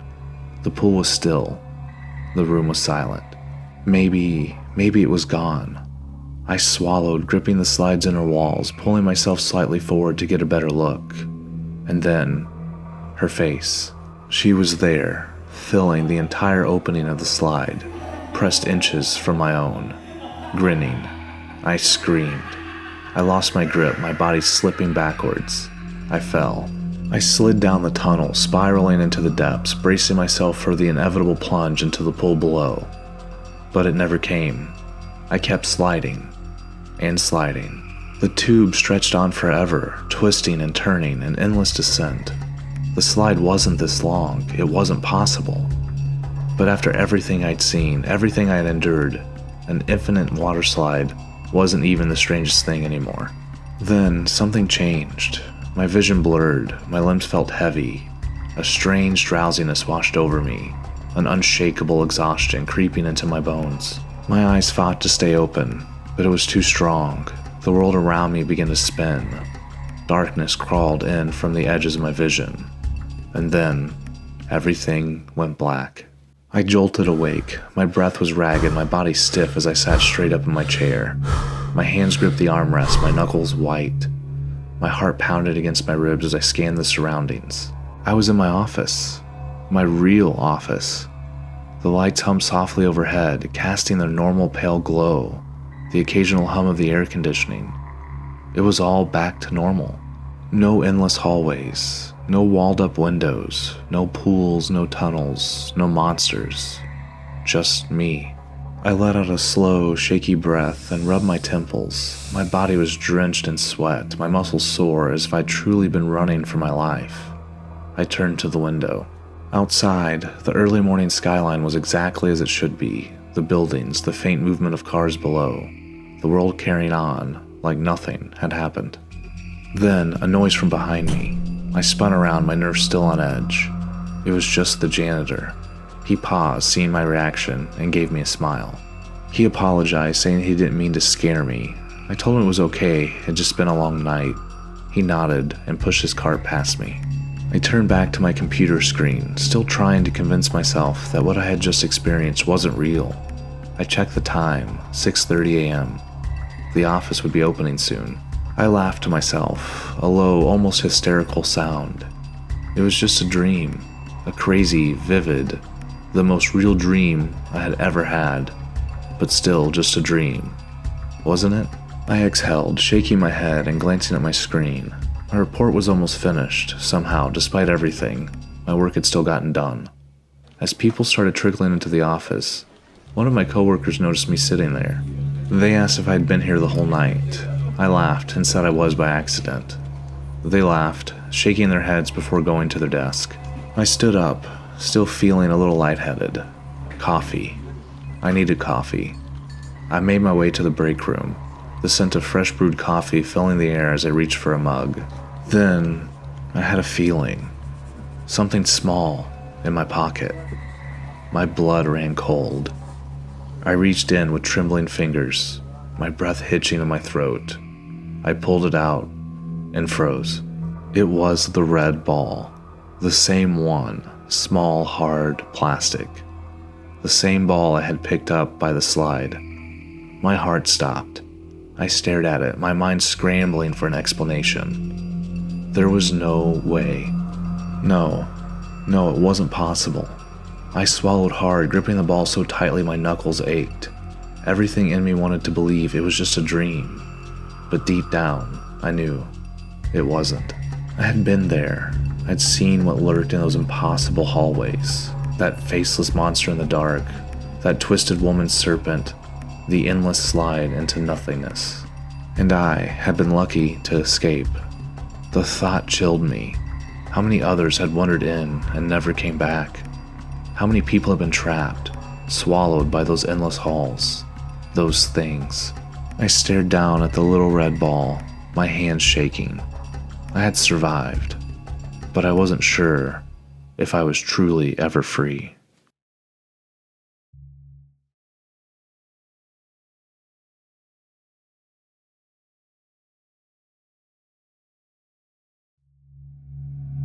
During high school, I wasn't what you would call the perfect student. I hung around people who weren't the best influence. We'd often skip school to smoke or cause trouble.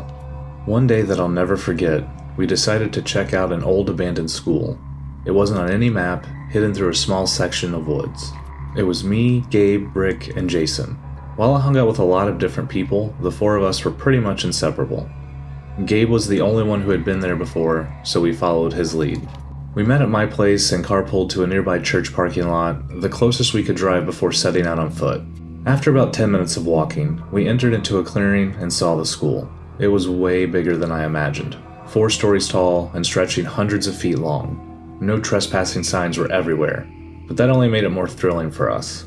The windows and doors were boarded up, but Gabe knew of a window we could crawl through.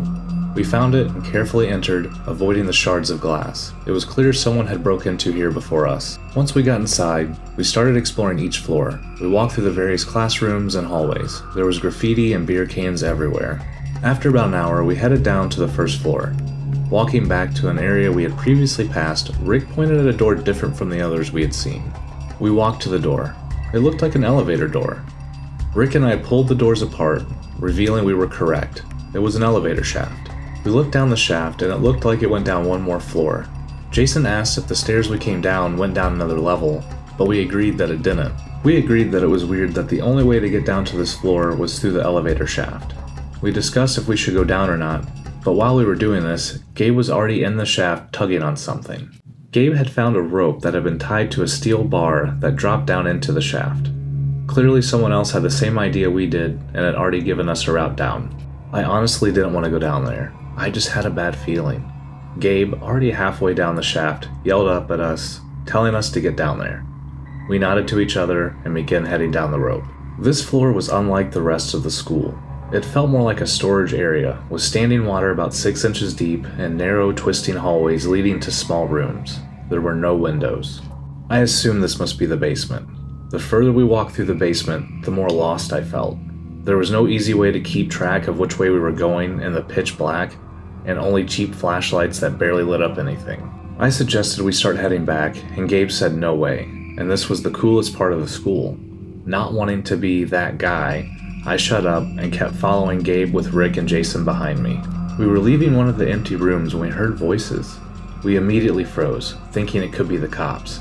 However, I quickly realized any voices we were hearing couldn't be coming from upstairs or outside, as there were no windows and we definitely were far enough back to where we wouldn't have been hearing voices from the floor above us. At this point, I told Gabe that something wasn't right and we needed to get out of here. He agreed and turned to head back to the shaft. We tried retracing our steps, but kept getting turned around. We all started arguing over which way to go. Then, over our arguing, we heard a terrifying, inhuman scream from deep within the basement. I say inhuman because there's no way a human could have made this sound, but it also had human characteristics as well. It's honestly the only way I can describe it. Without saying anything, we all started running in all directions trying to get out of that basement. I saw Rick turn a corner ahead of me and I followed. After what seemed like a lifetime, I turned the corner to see Jason halfway up the shaft and Rick starting to climb up right behind him. I ran to the rope to grab it and started climbing up too, but turned around and realized Gabe was not behind me. I called his name but got no response. Terrified, I yelled up at Rick and Jason that Gabe was gone. They shouted to leave him, running off. At this moment, I was feeling just about every emotion you could think of. I was angry at Rick and Jason for bailing. I was terrified of that scream and what made it. I wanted to run, but I also couldn't leave Gabe behind. Still holding onto the rope, I yelled for Gabe again. This time, I heard his scream. Without even thinking, I ran towards the direction where I heard Gabe scream. I didn't get far until I collided with something hard and fell into the murky water. I looked up at what I just ran into. It was Gabe. Without hesitation, Gabe grabbed my arm and pulled me up. He screamed for me to run, practically dragging me along with him. I finally found my balance and ran behind him. We reached the shaft. I yelled for Gabe to start climbing. I anxiously waited for him to get far enough up for me to start climbing up as well. I glanced back into the darkness. Part of me was expecting to see some monster straight out of a horror movie to be running at me. but I saw nothing. Not wanting to find out, I started pulling myself up the rope. I climbed as fast as I could, expecting something to grab me at any moment. I was only a few feet away from the elevator door. Gabe was there, stretching his arm out for me to grab. I took his hand and pulled myself up. As I lifted myself out of the shaft, I took one last look at the bottom. To my horror, there was what looked to be an old woman staring back at me. Her head was turned in an impossible way, looking at me. I could only see her face as the rest of her body was covered by the wall. She looked like a zombie, her skin peeling and creepy smile that was on her face. I screamed and pulled myself the rest of the way up, and quickly climbing out of the window we used to get in. We didn't stop running until we reached the car. When we got there, we saw Rick and Jason leaning against the car. I screamed at both of them for leaving us. They tried apologizing, but I was so angry I just kept yelling at them. Rick then walked past me and went to Gabe, who was sitting on the ground with his hands in his face. I stopped yelling and walked over to Gabe. I asked him what had happened when he disappeared. This was the first time we actually were able to talk about what had just happened. He said when we all heard the scream, we all started running. He said he was right behind me when it felt like something had grabbed his leg, causing him to fall. He said he then crawled into a room to hide. He then saw a woman's face peeking into the room at him from outside the hallway. This is when I heard him scream. He said when he did this, the woman's face literally disappeared into thin air, and then he took the opportunity to run back to the shaft. Shortly after this was when we collided into each other. I told him that I had also saw a woman right before I got out of the shaft. Gabe looked up at me and asked me what she looked like. When I described the woman I saw, Gabe started crying, the only time that I ever saw Gabe cry. He said it was exactly the same thing he saw. We then got into my car and sped off, not looking back. We never talked about it again. To this day, I still don't know what it was I saw, but the image of that woman's face peering up for me at the bottom of that shaft still gives me nightmares to this day.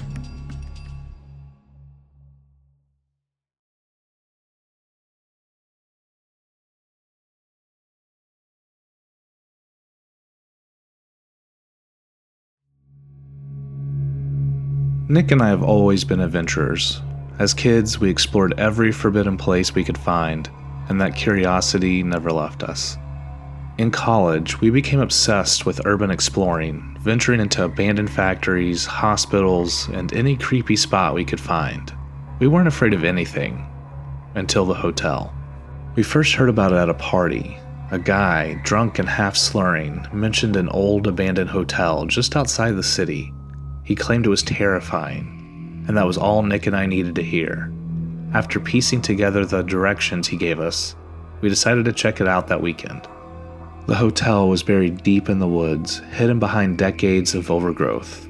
When we arrived, I was amazed it was still standing. It was falling apart with vines creeping up its walls and the forest slowly reclaiming it. The front door was wide open, as if daring us to come inside. The lobby was massive, with remnants of what must have been a luxurious hotel during its time. A dusty but beautiful chandelier hung from the ceiling, and faded wallpaper peeled from the walls. Nick, ever the joker, rang the bell at the front desk and grinned at me. I shook my head, smirking, and headed towards the grand staircase. Nick followed as we explored the upper floors. Room after room, we admired the decayed architecture, taking pictures and speculating about the hotel's past. Then, at the end of the long hallway, I found a set of double doors. The doors led to what must have been the hotel's restaurant and bar. The room was huge, with long-forgotten tables and chairs scattered about. It was eerily quiet. Too quiet. That's when I realized I couldn't hear Nick anymore. I called out for Nick, stepping back into the hallway. Nothing. I retraced my steps to where I'd last seen him. Panic crept in as I called his name again and again, but still no response. Then, out of nowhere, I felt a hand on my shoulder. I jumped, spinning around, only to find Nick standing there. I yelled at him, telling him he scared me. Then I chuckled. Nick had definitely got me good. However, Nick didn't laugh or apologize. He just stood there, his face blank, his eyes distant. "I found something," he said in a flat voice. "Come with me." Uneasy but trusting him, I followed. He led me to the far end of the hall, where he pointed to a door. He told me to open it. I gave Nick a confused look, but did what he said and opened it. The door creaked open, revealing a staircase leading into darkness. I shined my flashlight and saw the steps disappeared into what I guessed was the basement.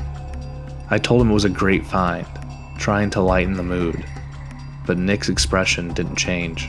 He then told me I should go down there, his voice devoid of emotion. Something about him was off, so off that a chill ran down my spine. I asked him if he was okay. Nick didn't answer.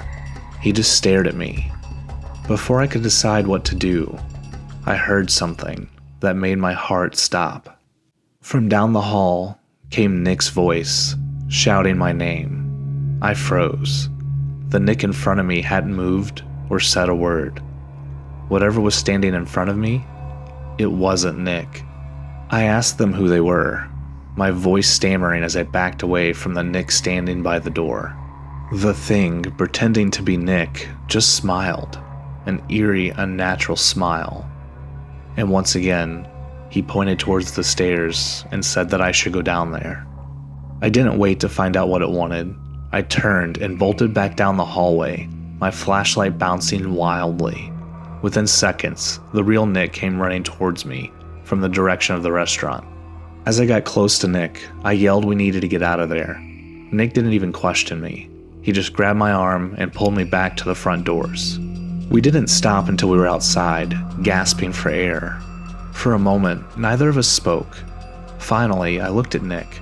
I wanted to tell him what had happened, but I didn't even know where to begin. Nick's face was pale. I saw it too, he said quietly, and it wasn't me. We drove away, silent the entire ride back to campus. That was the last time Nick and I ever went urban exploring.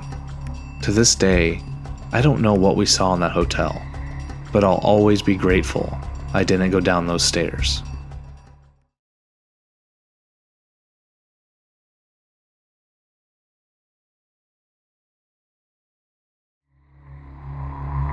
I've lived in this apartment complex for years. It's nothing fancy, but it's quiet and I like it that way. I've never been the social type, never had many friends, never cared to. Being alone doesn't bother me. In fact, I prefer it. That wasn't until a few months ago. It started like any other week. I got home from work, set my stuff down, started making dinner. I was deciding on what to do for the next couple days when I heard it. A knock at the door. It was rare for anyone to come by, let alone unannounced. I wasn't expecting a package, and I sure as hell wasn't expecting company. I walked to the door and looked through the peephole. No one. Maybe I imagined it, but I could have sworn I heard knocking. Just as I opened the door to check, I found exactly what I was expecting. Nothing. The hallway was empty. It was silent. I stepped out, looked both ways, and saw nothing but the same old dimly lit corridor. I shrugged it off, chalking it up to some random noise. Maybe the neighbors. Maybe nothing at all. I went back inside, finished making my food, and settled onto the couch for the night. A few hours passed. I was watching TV, comfortable, relaxed, until I heard it again. Knocking. I sat up listening. This time, I knew I wasn't imagining it. I waited, hoping to hear it again, and sure enough, 3 deliberate knocks echoed through the apartment. I got up, feeling a twinge of annoyance now. This wasn't funny. I looked through the peephole again. No one. I hesitated for a moment before opening the door. And just like before, nothing. The hallway was as lifeless as ever. At this point, I was irritated. If this was some kind of prank, it wasn't a good one. I shut the door, locked it, and went back to the couch. Not even 10 seconds later, another knock. This time, I didn't hesitate.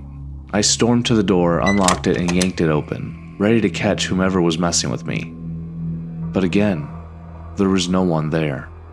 The hallway stretched out in both directions, still and silent. No sound of retreating footsteps, no sign of movement. Just empty space. Now I was unnerved. I stood there for a moment waiting, but the longer I stood in the doorway, the more silence pressed in on me. I shut the door again. This time, instead of sitting down, I stayed by the peephole. Minutes passed. Nothing. Just as I was about to step away, Another knock came, loud and deliberate. My breath caught as I pressed my eye into the peephole. I stood frozen, staring into the empty hallway, trying to make sense of it. Then, a single sharp knock, so loud it made me flinch. And then suddenly, something filled the peephole. A face. But it wasn't human. Its skin stretched too tightly over its skull, eyes sunken, mouth too wide, lips curled into something that might have been a grin, or a snarl. The features were grotesque, wrong in ways I couldn't fully comprehend. I screamed, stumbling back, falling onto the floor. The knocking erupted into furious pounding, harder, faster, relentless. The door shook on its hinges. I scrambled back, heart hammering, gasping for breath. I shouted, told whoever it was that I was calling the cops. Then silence.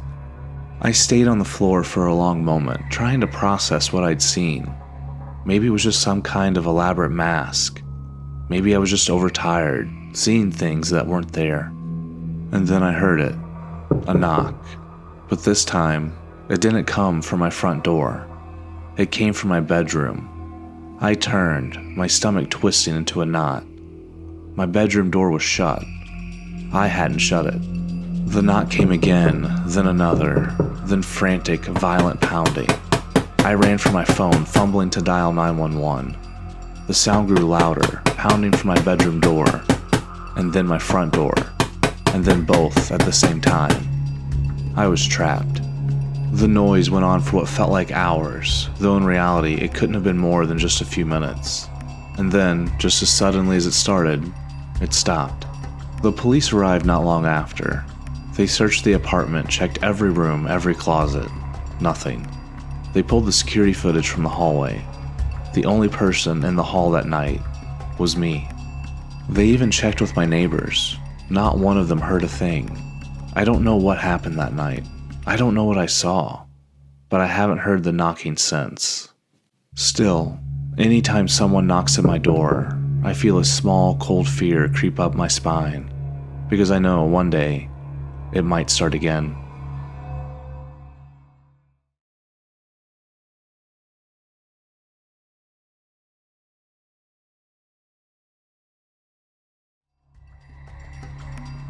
Diving had always been my passion.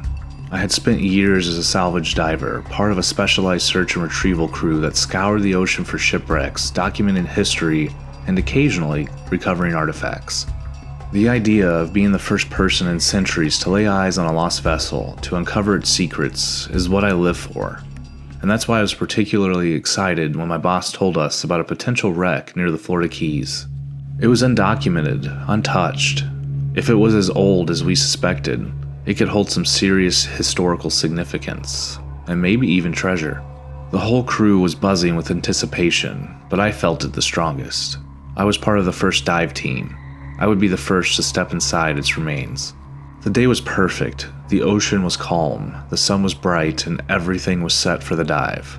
We sent a drone down first to scout the area. When we found the ship, it was clear this wasn't a modern wreck. The wooden frame was warped and broken, the remnants of its hull encrusted with centuries of marine growth. It was sitting at almost 150 feet down, a deep dive, requiring slow descent and careful decompression stops on the way up.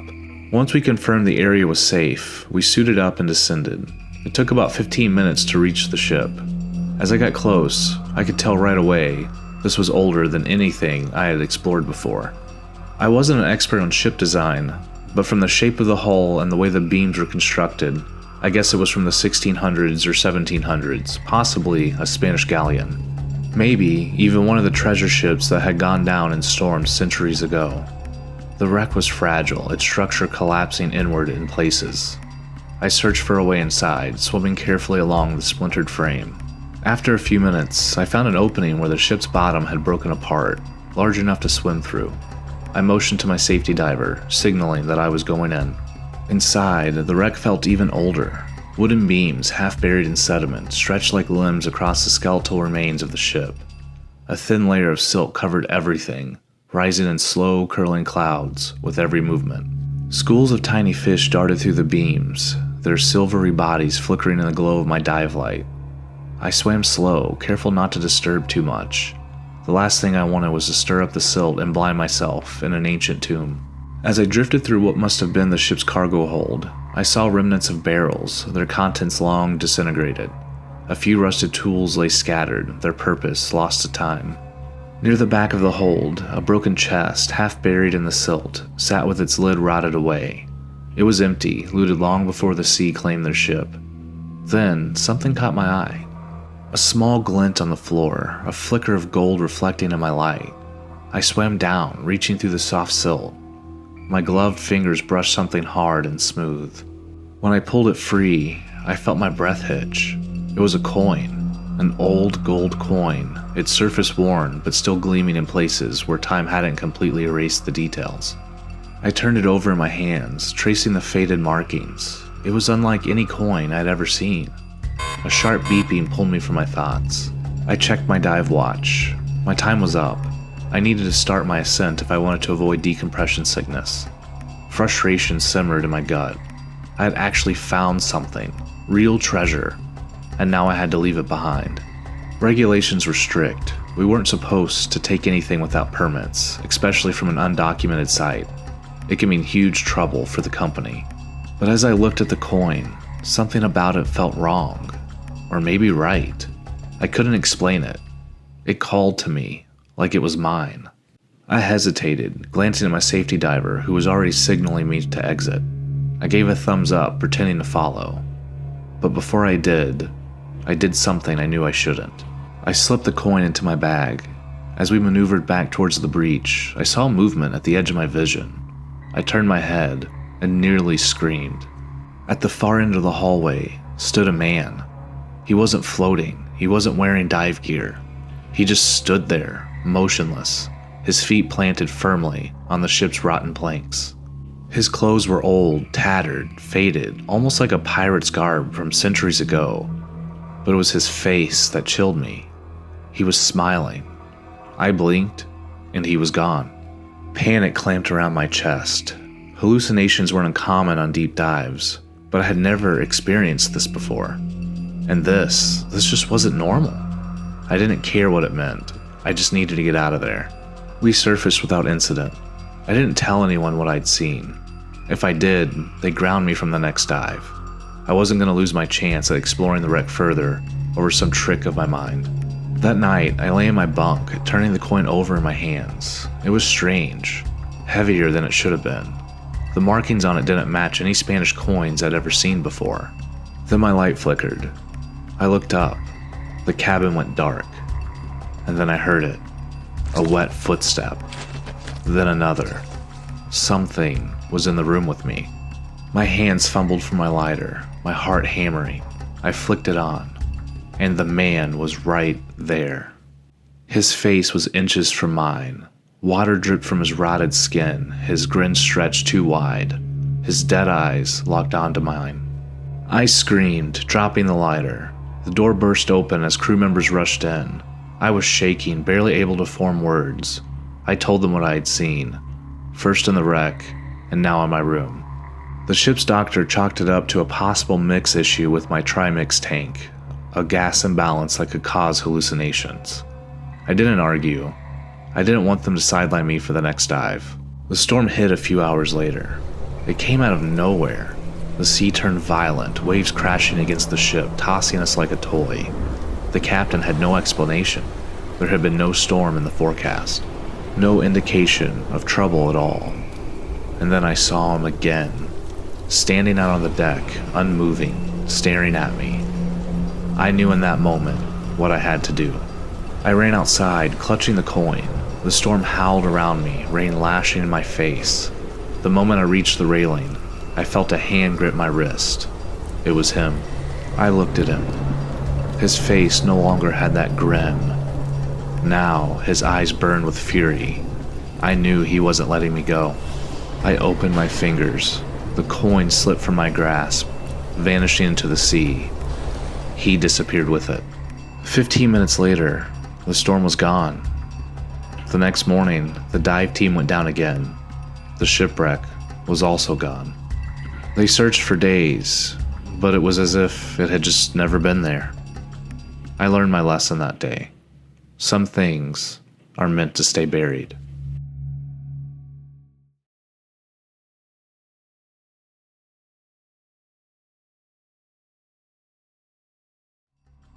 It was Halloween night, 2019. I still can't fully comprehend what happened, and to this day, it remains one of the most terrifying experiences of my life.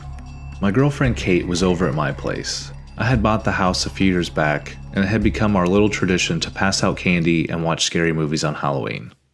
It started out just like any other Halloween, kids dressed up, shouting trick or treat, running off with their candy. It was busy enough that we eventually brought our chairs to sit on the porch and just hand out candy. By around 9:30, the trick-or-treaters had thinned out and we hadn't had any more kids come by for about 20 minutes. We figured the night was winding down, so we packed it up, locked the door, turned off the porch light, and headed inside for our scary movie. I tossed the leftover candy on the coffee table and we settled onto the couch. We were about halfway through the movie when the doorbell rang. Kate and I exchanged surprised looks. I checked my phone. It was almost 11. I thought that it was pretty late for trick-or-treaters. I told Kate that maybe if we stayed quiet, they would just go away. Kate laughed and nudged me, telling me to go give those kids some candy. I sighed, grabbing the candy bowl and headed to the door. I opened it and immediately froze. Standing in front of me were 3 children. At least, they looked like children. Each of them had a white sheet draped over them, like some cliché ghost costume. Except something about them felt off. I awkwardly told them Happy Halloween, holding out the candy bowl, but the kids didn't move. They just stood there, silent, completely still. I quickly realized they didn't have bags for candy either. The weirdness of the situation crept over me. I scanned the yard, looking for their parents or anyone who might be with them, but there was no one. Just the still night and these motionless figures. They couldn't have been more than 4 feet tall, but they just stood there, sheets draped over their heads, faces hidden. I asked them if they needed anything. No response. They didn't move an inch. Unease twisted in my stomach. Something about them didn't feel right. I slowly backed into the house, closing the door gently. As I locked it, I stood there for a moment, trying to shake the strange feeling. Kate walked over, seeing the look on my face. She asked me what was wrong. I honestly didn't even know what to tell her. I just said that there were 3 kids outside, with sheets over their heads. She gave me this weird look and laughed. She turned and opened the door, and sure enough, when she opened it, there they were, standing just as still as before. Her smile faded. Kneeling down to their level, she tried to make light of it. She told them that their costumes were creepy and asked if they were supposed to be ghosts. Still, no response, just the faint swaying of their bodies, as if the wind was moving them. But there was no wind. After a minute of trying to talk to them, Kate stood up, her expression mirroring my unease. I could tell she wanted to say something, but just like me, she didn't know what to say. I grabbed her arm and pulled her back inside, quickly closing the door again. We stood in silence for a moment, trying to figure out what to do. I suggested calling the police. Kate thought that was a little extreme, and said maybe we should just wait to see if they go away. We agreed to wait it out, hoping they'd be gone by the time we checked again. After a few minutes, we sat back down on the couch, trying to focus on the movie, but neither of us could relax. Suddenly, the doorbell erupted, ringing over and over as if someone was leaning on it and pressing it as fast as they could. We both jumped, our heart racing. I had enough. I was mad now. I marched towards the door, flinging it open, the doorbell still ringing until the second I opened it. But this time, the 3 figures weren't standing there. Instead, 3 white sheets lay crumpled on the ground, exactly where they had been standing. I stepped outside, frantically looking around, but there was no one, just silence. Kate appeared at the doorway, her face pale as she looked down at the sheets. She bent down and picked one of them up, but immediately dropped it, her scream cutting through the quiet night. I rushed to her side. I asked her what was wrong. She pointed at the sheet, unable to speak, her hands trembling. I picked up the sheet and saw it, a piece of paper lying underneath. On it was a crude drawing of 3 children with sheets over their heads, and in the drawing, they were brutally stabbing 2 people. Above the 2 figures in the drawings were our names, Joe and Kate. I shoved Kate inside, locking the door behind us as I called the police. They came, of course, but found nothing. No signs of the kids, no clues, nothing. Kate refused to stay at my house after that. We spent the next few nights at her apartment. It's been almost 5 years since that night, and we've never seen anything like it since. But every Halloween, I can't shake that fear that maybe those kids will come back.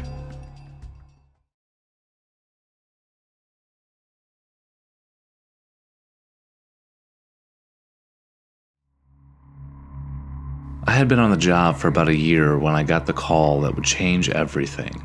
Fire investigation wasn't as thrilling as running into burning buildings, but it had its own weight, the responsibility of finding out why flames had erupted in the first place.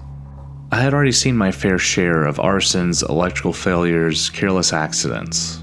This was an abandoned building fire, nothing particularly unusual in a city this size. Squatters, vandalism, and time itself had a way of turning empty structures into kindling. When I arrived on the scene, the firefighters were already packing up, steam and smoke still rising from the blackened remains. It had taken about an hour to get under control, but the building was a complete loss. No one was supposed to be inside, no injuries reported, no immediate cause, and that's where I came in. Once the building was deemed safe, I stepped through the wreckage, my boots crunching over charred debris. The place had a strange feel to it, though. It wasn't just the usual eerie emptiness of a burned-out structure. It was something else, something pressing against my chest, something that made my skin feel just a little too tight. I made my way to the basement, knowing that fires often had their roots in the lowest points of a building. As I moved through the scorched hallways, I almost missed it, a small opening in the far corner of the room.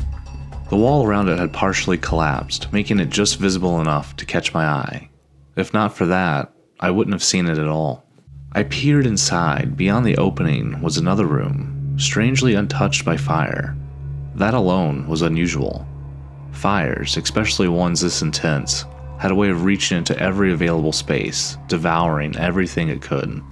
Yet, here was a room that remained pristine. I crawled through the opening, curiosity outweighing caution. Inside, it looked like nothing more than a large storage closet.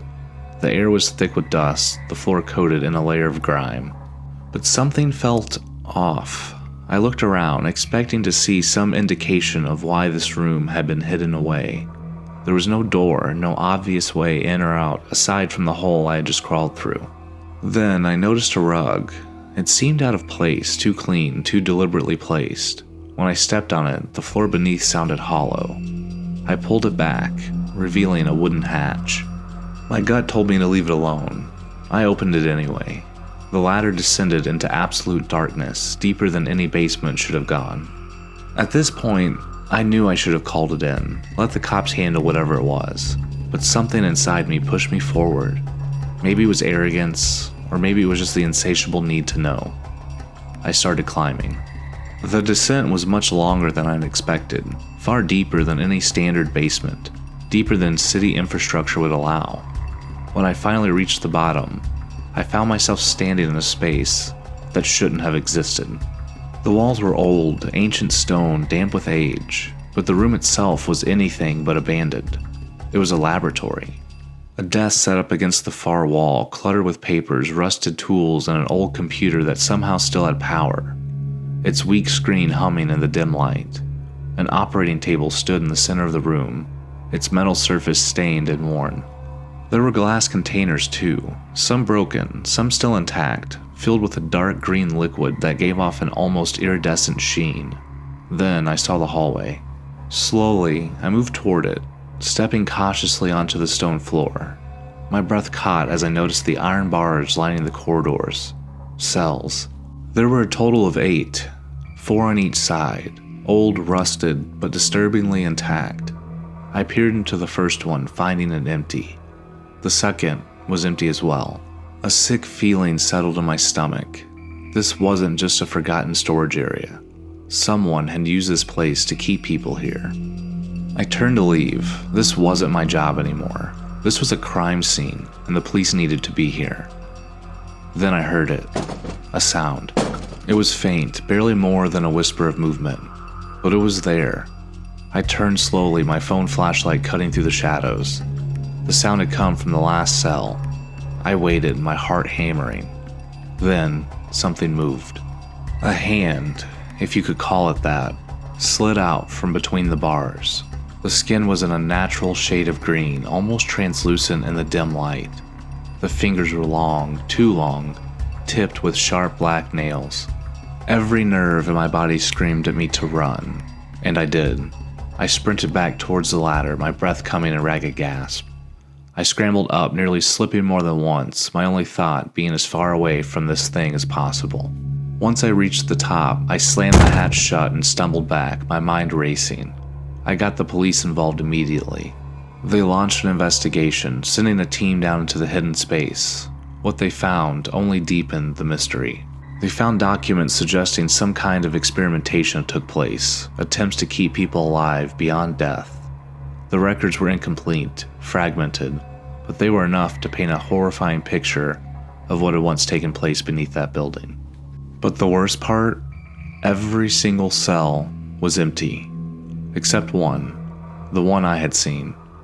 That cell was open, and carved into the stone walls repeated over and over again the words, "Let me out." I don't know what I saw that day. I don't want to know. But one thing I do know is whatever was in that cell is no longer down there. It's out here, somewhere. And I don't think it was ever meant to leave.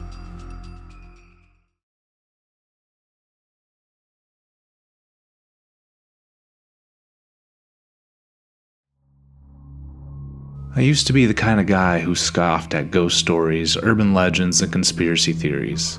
I believed in logic, science, and the idea that everything had an explanation. But when you experience something firsthand, something that shouldn't be real, it has a way of changing your mind fast. And it all started with a phone call. I had just gotten home from work when my phone started ringing. It was my best friend, Rob. We had been friends since elementary school, and we always had each other's backs. I answered in my usual way, but immediately I could tell something was off.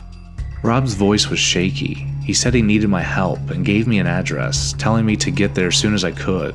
Before I could ask what was going on, the line went dead. I tried calling back, straight to voicemail. I pulled up the address on GPS and my stomach sank. It was an old warehouse in the industrial part of town. That side of town had been half abandoned for years. Run-down buildings, busted out windows, and a reputation for being the kind of place you didn't go after dark. I couldn't imagine why Rob would be there. He wasn't involved in anything shady, at least not that I knew of. But if he needed me, I wasn't about to leave him hanging. I grabbed my keys and drove straight there. When I pulled up, I didn't see Rob's car. In fact, I didn't see any cars, no signs of life at all. The place looked abandoned, windows boarded up, weeds growing through the cracks in the pavement. But as I drove around back, I saw something that sent a chill through me. The warehouse doors were wide open. I parked, stepped out of the car, and called out for Rob. No answer. The silence made the whole place feel wrong. I was about to call his phone again when I heard it. A voice from deep inside the warehouse. It called my name, Adam. It sounded like Rob. I called back, asking where he was. The voice responded, calling my name again. But something about it made my skin crawl. No matter how far I walked inside, the voice never got any closer. It was like it was just always out of reach, leading me further and further in. I started getting a bad feeling. Rob loved pulling pranks, but this was going way too far. He had to be messing with me. Then I passed a door. It was open, leading to a stairwell going down. I shined my phone's flashlight into the darkness. The stairs went deeper than my light could reach. I called out for Rob again. I heard him respond. This time, the voice was closer. It came from down the stairs. I hesitated. Something inside me screamed, "Don't go down there." I told Rob to come up. There was nothing but silence. My instincts were in full-blown panic mode. Every part of me wanted to turn around and leave, but if Rob was actually in trouble, I couldn't just abandon him. Then my phone rang. I nearly dropped it from the shock. I pulled it out and looked at the screen. It was Rob. Heart pounding, I answered. I started yelling at Rob, telling him this wasn't funny anymore. He sounded confused. He said that he was at work and saw that he missed my call and was just calling me back. I froze. If Rob hadn't called me earlier, who did? And who was inside the warehouse with me? The voice called my name again. This time, it sounded wrong, distorted, too deep, almost inhuman. I ran. I didn't think. I just turned and sprinted out of there as fast as I could, back through the open warehouse doors and straight to my car. I fumbled with my keys, heart hammering in my chest, half expecting something to grab me from behind. I threw myself into the driver's seat, locked the doors, and tore out of the parking lot. I met up with Rob a few minutes later at the gas station. I told him everything, every last terrifying detail. He laughed. He didn't believe me. He was convinced someone was screwing with me and that maybe I was just freaked out by the place itself. He wanted to drive by the warehouse just to see it. I refused to go back in, but I agreed to show him where it was. When we pulled up to the warehouse, we weren't alone. Half a dozen blacked out SUVs and a large unmarked bus was parked outside the entrance. Men in dark uniforms were carrying something out of the warehouse. Something big. It was enclosed, but from little I could see, it looked like a cage. Rob and I looked at each other, neither of us saying a word. We left, and to this day, we have no idea what I encountered in that warehouse, or who those people were. We never told anyone, but sometimes late at night I wonder, how many other things are out there that we're not supposed to know about?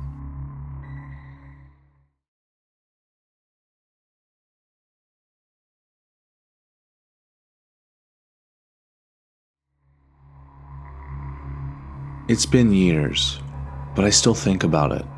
Every time I walk into a room and see an air vent, I feel that creeping sense of dread, because I know what I saw. I was a junior in high school when it happened. My parents had gone on their 15-year anniversary trip to Europe, leaving me home alone for 2 weeks. I didn't mind. I was responsible, not the type to throw parties or sneak out. I mostly kept to myself, studying and playing video games. Before they left, my parents stocked the house with groceries and gave me money in case I needed anything. My mom made sure I had my uncle's number, just in case. He lived about an hour away, and while I liked him, I never expected to actually need him. Nothing ever happened in my boring, quiet neighborhood. The first few days were uneventful. I went to school, came home, played games. It wasn't until the fourth night that things started to feel off. I was deep into a game when I heard it. Muffled voices. My first thought was that my parents were home early, but I knew that wasn't possible. I paused the game, turning the volume down and listening. Nothing. After a few seconds of silence, I shrugged it off and went back to playing. Then I heard it again. This time, I muted the game completely and sat there, straining my ears. Still nothing. Annoyed, I shook my head and convinced myself I was just imagining things. The next day after school, I came home and dropped my backpack by the door. I was rummaging through the fridge when I heard it again. Talking. I froze, listening carefully. The sound was coming from above me.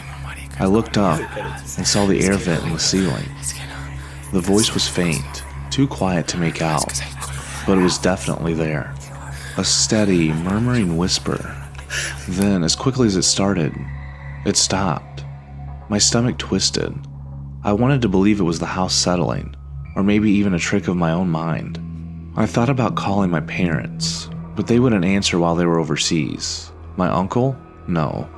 I didn't want to bother him over something so stupid. I checked the house, every room. Everything was exactly as I left it. No signs of anything strange. I convinced myself it was nothing. That night, as I lay in bed, just on the edge of sleep, I heard it again. The voice. But this time, I could tell exactly where it was coming from. The vent. The one in my room. I sat up, heart pounding. The whispering was clearer now, but I still couldn't make out the words. It was rhythmic, deliberate, like someone was talking just beneath their breath. I slowly got out of bed and crept towards the vent. The sound continued, but the closer I got, the more distorted it became. I knelt down and pressed my ear against it. There was someone on the other side. Every muscle in my body locked up. I knew where the vent led. The basement. My mind screamed at me to leave the house, to call my uncle, to do anything but go down there. But the other part of me, some stupid, stubborn part, wanted to prove to myself that it was nothing. So I grabbed my phone and made my way downstairs. The basement was cold, the air stale with that damp old house smell. My footsteps echoed as I made my way to the furnace room. That was where all the vents connected. If there was any logical explanation, I'd find it there. I opened the door, and at first I saw nothing, just the furnace humming quietly in the dim light. A faint clicking sound came from inside. I let out a shaky laugh. Maybe that was it. Maybe that's what I'd been hearing. I reached for the door to close it, and then I saw it. Another vent higher up on the wall, and behind it, watching me, was a pair of eyes. I didn't think. I didn't move. I just stared, locked in place as those wide, unblinking eyes stared back at me. Then they shifted. That was all it took. I screamed and bolted up the stairs, my mind barely processing the sounds of the movement behind me. I ran outside and didn't stop until I was halfway down the street. Shaking, I called my uncle. He showed up as fast as he could. We searched the entire house, every room, every closet, even the basement. Nothing. There were no signs of forced entry, no open windows, no indication that anyone had ever been inside. But I know what I saw. I stayed with my uncle until my parents got back. I never told them the full story, just that I got spooked being home alone. But I told my uncle. To this day, I don't know what was behind that vent. A person? Something else? All I know is that sometimes when I walk into a room, I can still feel it, watching.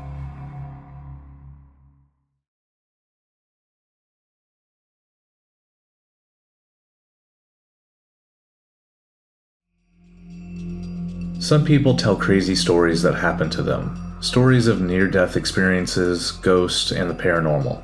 But then, there are stories like mine. Stories that don't quite fit into any category, and they leave a mark on you. One that you can't forget, even if you wanted to. I've told a few people this story, and the ones who listened, well, let's just say they don't talk to me much anymore.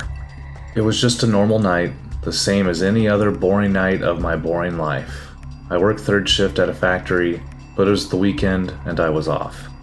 My wife was already in bed after a long day at the grocery store, and our son was out with friends, like he often did on weekends. I was sitting on the couch, half watching some late night TV, when I glanced at my watch. Almost 11 p.m. It wasn't unusual for our son to stay out late, but he usually checked in. Tonight, though, I hadn't heard a word from him. I figured I'd send him a quick text to make sure everything was okay, and see what time he planned on coming home. Just a routine check. I didn't expect anything out of the ordinary. A few minutes had passed, and my phone rang. It was him, calling me back. But the second I answered, I knew something was off. The line was distorted, full of static, but I could hear my son's voice underneath it all. I asked him what was wrong, but all I could make out were fragments. His car broke down, and he needed help. I kept asking him where he was, but the static only got worse. Then, suddenly, it stopped, and in a brief moment of clarity, I heard him say two words as clear as day. Mills Farm. Then the line went dead. Mills Farm was an old, abandoned farmstead out in the middle of nowhere. Why would he be there? It made no sense, but I didn't have time to think about it. I just grabbed my keys, threw on my jacket, and ran out to the car. The drive was long and dark, and I was trying not to worry. Our son was smart and responsible, more so than most kids his age. But as I neared Mills Farm, a sense of dread crept over me. Something felt wrong. I slowed down as I approached the turnoff for the farm, scanning the road for any signs of his car. Then, just up ahead, I saw it. Parked on the side of the road, no lights on, and not even hazards. I pulled up behind it and got out, calling his name, but no response. As I walked closer, I noticed the car was definitely his, but something seemed off. I couldn't put my finger on it, but I knew something wasn't right. I opened the driver's side door and looked inside. No sign of him, no keys either. I called his name again, louder this time, but the only response was the echo of my own voice. I turned my gaze towards the field. There, looming in the darkness, was the old Mills barn. It looked even more decrepit than I remembered, like it could collapse at any minute. I had a bad feeling about this, but I just couldn't leave. Maybe he went into the barn for shelter or something. I started walking towards it. As I got closer, I heard a strange humming noise. It seemed to be coming from within inside the barn. I called out for my son, but there was still no answer. When I reached the barn doors, I tried pulling them open, but they wouldn't even budge. I walked around the building, trying to find another way in. Eventually, I found a section of the wall that had caved in. It was just big enough for me to squeeze through, so I did. Inside, it was pitch dark, but that humming sound was even louder now, almost vibrating through the walls. I pulled out my phone and turned on the flashlight. The dim beam was just enough for me to see. I made my way towards the center of the barn, my eyes scanned for any sign of my son. But instead, I found something else. Standing in the middle of the room was a door. Just a door. It wasn't attached to anything, just standing there upright, as if it had been plucked from a house and dropped right in the middle of the barn. A soft light seeped from underneath the door, and the humming was definitely coming from behind it. I walked around it, but there was nothing behind it, just the rotting wood of the barn floor. But when I stepped back in front, I felt this pull, like something was drawing me to it. My hand reached out before I could stop myself. The doorknob was ice cold. I twisted it slowly and pulled the door open just a crack. What I saw on the other side wasn't the empty barn. It was something else. A swampy, dark landscape, the ground slick with mud and water. The air was thick with fog, and trees with twisted, gnarled branches reached out like claws. But there, in the distance, was the source of the humming. A creature, slowly rising from the murky water. It was like something out of a nightmare, with scales glistening in the dim light and long, spendy limbs that ended in sharp claws. It had no eyes that I could see, but I could feel it staring right at me. Before I could react, it let out a blood-curdling scream and started charging towards the door. I slammed it shut, my heart pounding, but I could still hear it on the other side, slamming against the door, trying to break through. I ran. I didn't stop to think or look back. I just ran as fast as I could, back to the hole in the wall, back to my car. I heard one last thunderous crash as I bolted through the opening, but I didn't dare turn around. Then, everything suddenly went black. I was in such a hurry, I didn't see the beam that had partially fallen from the ceiling. I hit it so hard that it knocked me out cold. I don't know how long I lay there on the ground, but when I finally got up, the sun was just starting to rise. Everything was quiet. I walked back to the barn, slowly and cautiously. When I reached the center of the room, there was nothing there. No door, no light, no creature. Just an empty, rotting barn. When I got back to my car, I saw I had several missed calls from my wife and son. I called him back, and he picked up immediately, asking me where I was and why I hadn't come home. I told him I'd been at Mill's farm, and that he called me for help because his car broke down. But he said he never called me, and his car was just fine. I wanted to argue that he had called me, but honestly, with everything I just experienced, or thought I experienced, that night, my son was not actually calling me was the least unexplainable thing. I ended up just telling my family that I went for a night drive and pulled over because I was exhausted and that I just had an awful dream. I could tell they didn't believe my story, but what was I going to tell them? That I got a mysterious call from my not son that led me to a door that led to a nightmare and a monster tried to kill me? To this day, I don't know what happened that night. I don't talk about it, not to anyone. How could I? Who would believe me when I don't even know what to believe myself? The only thing I know is that I hope I never see that door again, because if I do, I'm not sure I'll be able to close it a second time.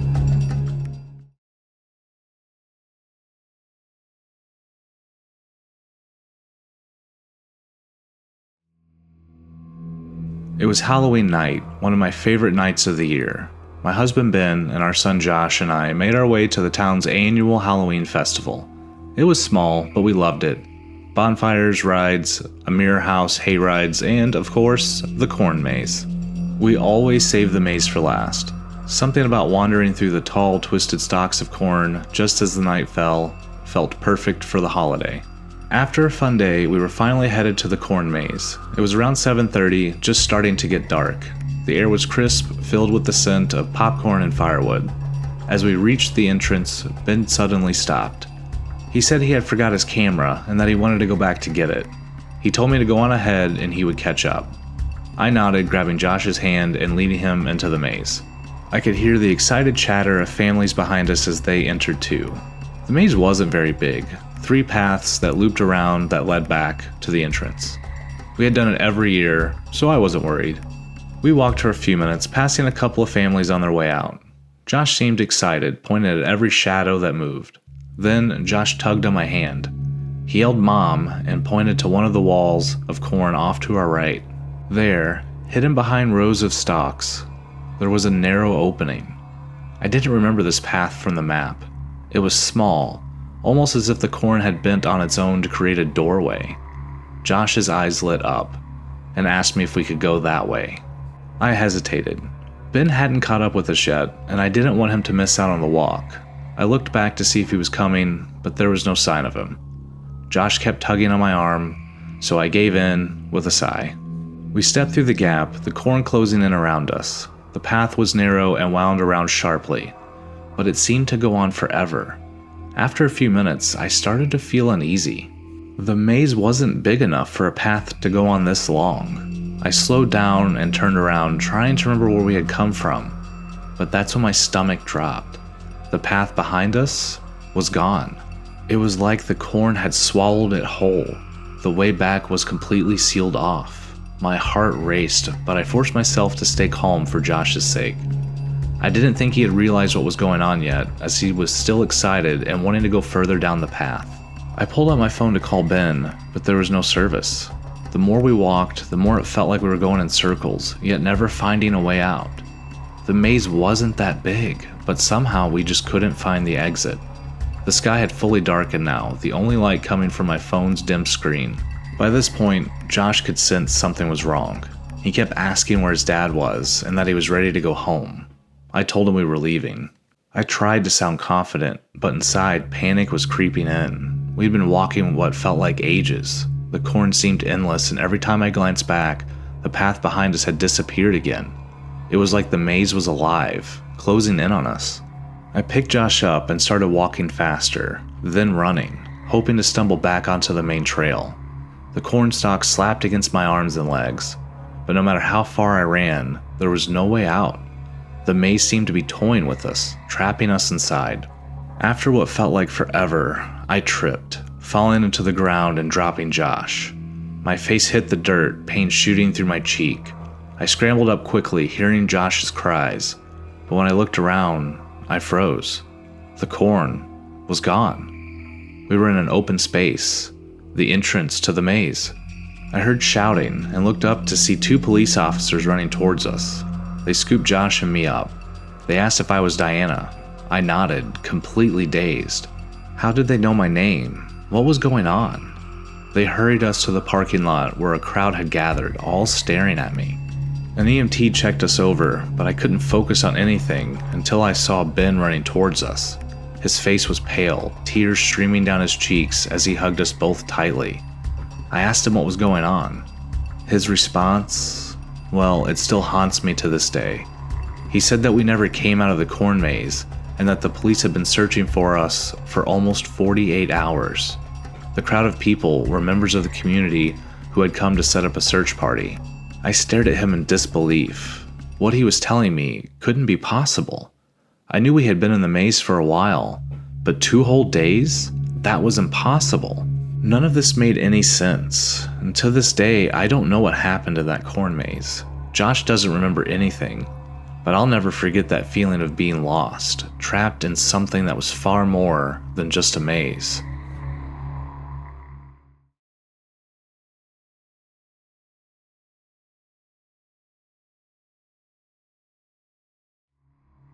My name is Jason, and I have a story that happened to me a few years ago.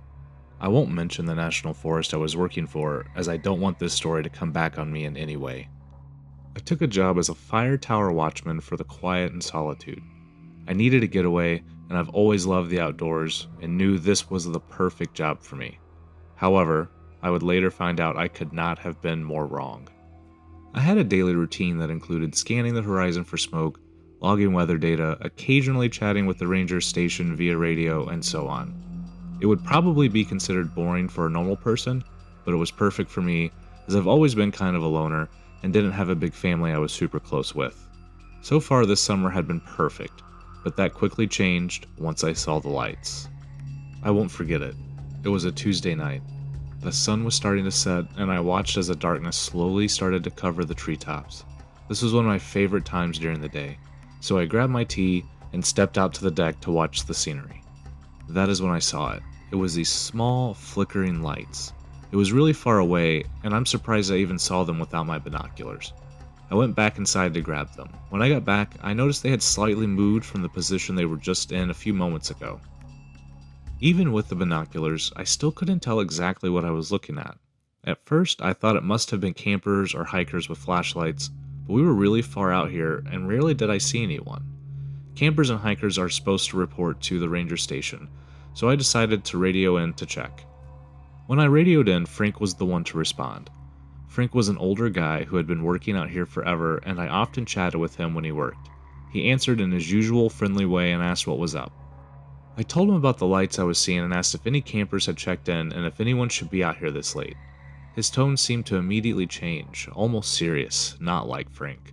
He told me there had been, and not to worry about it. I said okay and ended the radio call. His tone struck me as odd, but I thought maybe he was annoyed that people were out here or something, so I just let it go. I watched the lights for a few more minutes and decided it was time for bed. I woke up the next day having completely forgotten about the lights. I went about my daily routine and nothing out of the ordinary happened. Once again, I looked outside and I could see the sun setting. Walking back onto the deck, I enjoyed the peaceful moment of the scenery. However, no sooner did I walk outside, I saw again the lights, but this time they were much closer to the tower. I pulled up my binoculars and looked into the forest to figure out exactly what I was looking at. Even though they were closer this time, they're still far enough away I couldn't exactly make out what I was looking at. The more I looked at them, the less they looked like flashlights. But even if they were just campers, why would they not have set up a camp and started a fire at this point? Why would they just be walking around with flashlights? I decided to radio back to the station to check again and see if anyone should be out here. Frank once again was on the other side of the radio. I told him about the lights, and I really didn't think they were campers. Frank became really serious once again and told me I just needed to ignore it. I tried to get more information out of him, but he just kept telling me to ignore the lights and go about my business. I really couldn't shake the feeling how weird all of this was. It was literally our job to make sure that the forest and the people in it stayed safe, but Frank was insistent that I just ignore it? Against what I felt was against my better judgment at that time, I decided to listen to Frank and just ignore the lights. I decided just to go to bed. The next day came and passed. Once again, the lights showed up. They were even closer this time. Ignoring them was becoming increasingly difficult. They seemed to be slowly moving closer and closer. I almost didn't even need my binoculars to see them now. It was clear these were not flashlights. I didn't even bother calling this in to avoid upsetting Frank. I pulled down my shades, locked the door, and tried to go to sleep. It was difficult, but I did finally pass out. The next night, the lights were so close I could see them from my tower without binoculars. They were no longer just flickers in the distance, they were large orbs, almost the size of a basketball. I could almost feel them humming. I know it sounds weird to say I could feel a sound, but it's the best way to describe it. I couldn't take it any longer. I had to find out what it was. I decided to go against Frank's wishes and made the decision to go check these lights out. I'm a bigger guy, so there really wasn't much that frightened me. However, I will admit that there was a part of me in the back of my head trying to convince myself not to go. Grabbing my flashlight and a jacket, I climbed down the stairs and made my way into the woods. The lights weren't far from the tower, and I figured it would only take me a few minutes to get there. As I walked deeper into the woods, I could finally start to see a soft glow. It must be the lights I had been seeing. When I had finally gotten close enough to where I should have been able to see what was causing the lights, they instantly vanished. It was almost like a light switch had been instantly turned off. I shined my flashlight around, but there was nothing. Just a slight breeze and frogs in the distance. I was about to give up and go back when suddenly I heard voices, but not just any voice. It was almost like it was coming from inside my head. I honestly have no idea how to explain it any better. At first it was like a room full of people, but they were all whispering and having different conversations. I couldn't make out what anyone was saying or if it was even English. The voices grew louder, yet still a whisper. It almost started hurting my head. Then, they stopped. Suddenly, I was surrounded by several white, glowing balls of light. They were so bright, it was almost hard to look at. Then, I heard a voice. I will never forget this voice. It simply said, "Hello." The sheer force of the voice and the bright lights instantly blurred my vision, and everything around me started spinning. I felt myself collapsing, and everything went black. When I woke up, I was back in the tower, lying in my bed. My flashlight and jacket were neatly placed beside me, as if I'd never left. Dazed and confused, I sat up and tried to make sense of what had happened. Had it been a dream? It felt too real. Not knowing what to do, I decided to write it off as a crazy dream. Days turned to weeks, and life in the tower returned to its normal, boring routine. No lights, no more voices, nothing. It became the end of my time there for the summer, and I packed up my belongings. I hiked back to the ranger station to check out and get my car keys. Frank was there, and he seemed much different now seeing me in person. He asked how my time was up there. I told him it was great.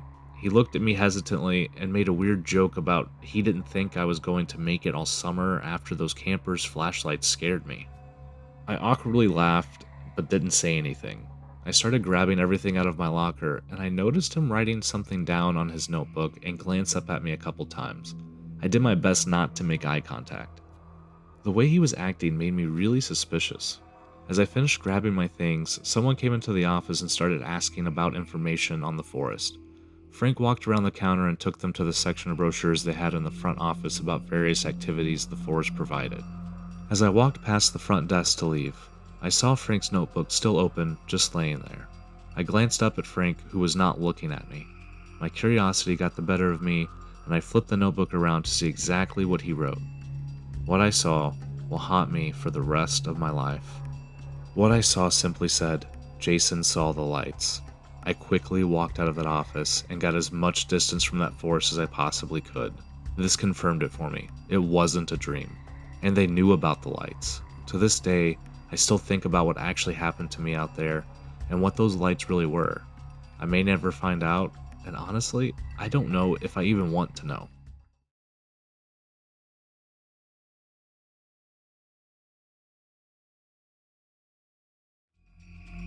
Field trips weren't really my thing. I was the kind of kid who preferred to stay home, play video games, or hang out with my best friend Bobby in the neighborhood. But when our school announced a nighttime trip to the zoo, I couldn't resist. Something about seeing animals in the dark seemed exciting, almost mysterious. Bobby was down too, so we both signed up without hesitation. The night of the trip, we piled onto the bus with the other kids and made our way to the zoo. I could tell that the teacher was stressed, trying to keep track of about 40 hyper kids and just one chaperone. As soon as we got there, we started walking around, looking at the animals, but honestly, it was kind of a letdown. Most of them were asleep or barely moving.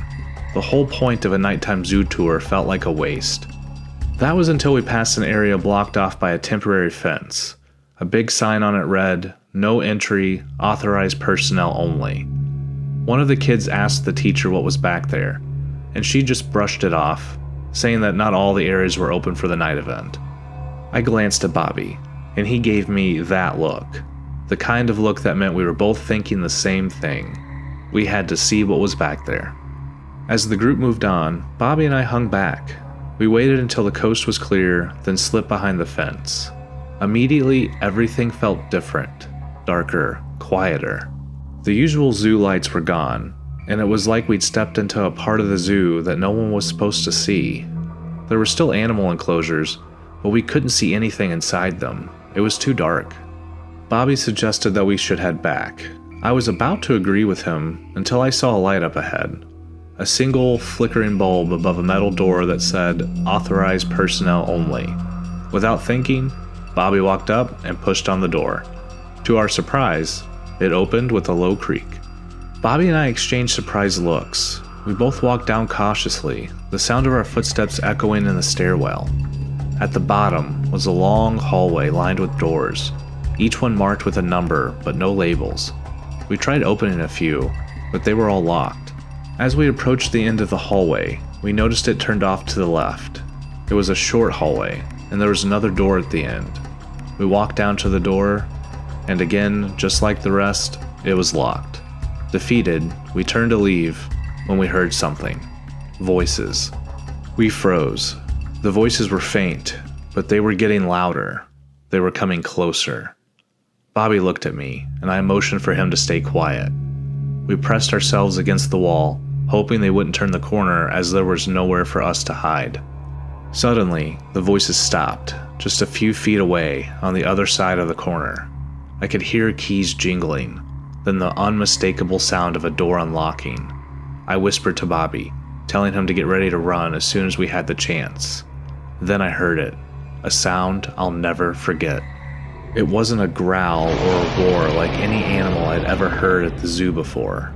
It was a deep, guttural, and unnatural roar. I peeked around the corner, and my heart nearly stopped. The door at the end of the hall was open, and inside, I saw two men dressed in black hazmat suits, feeding something large in a cage.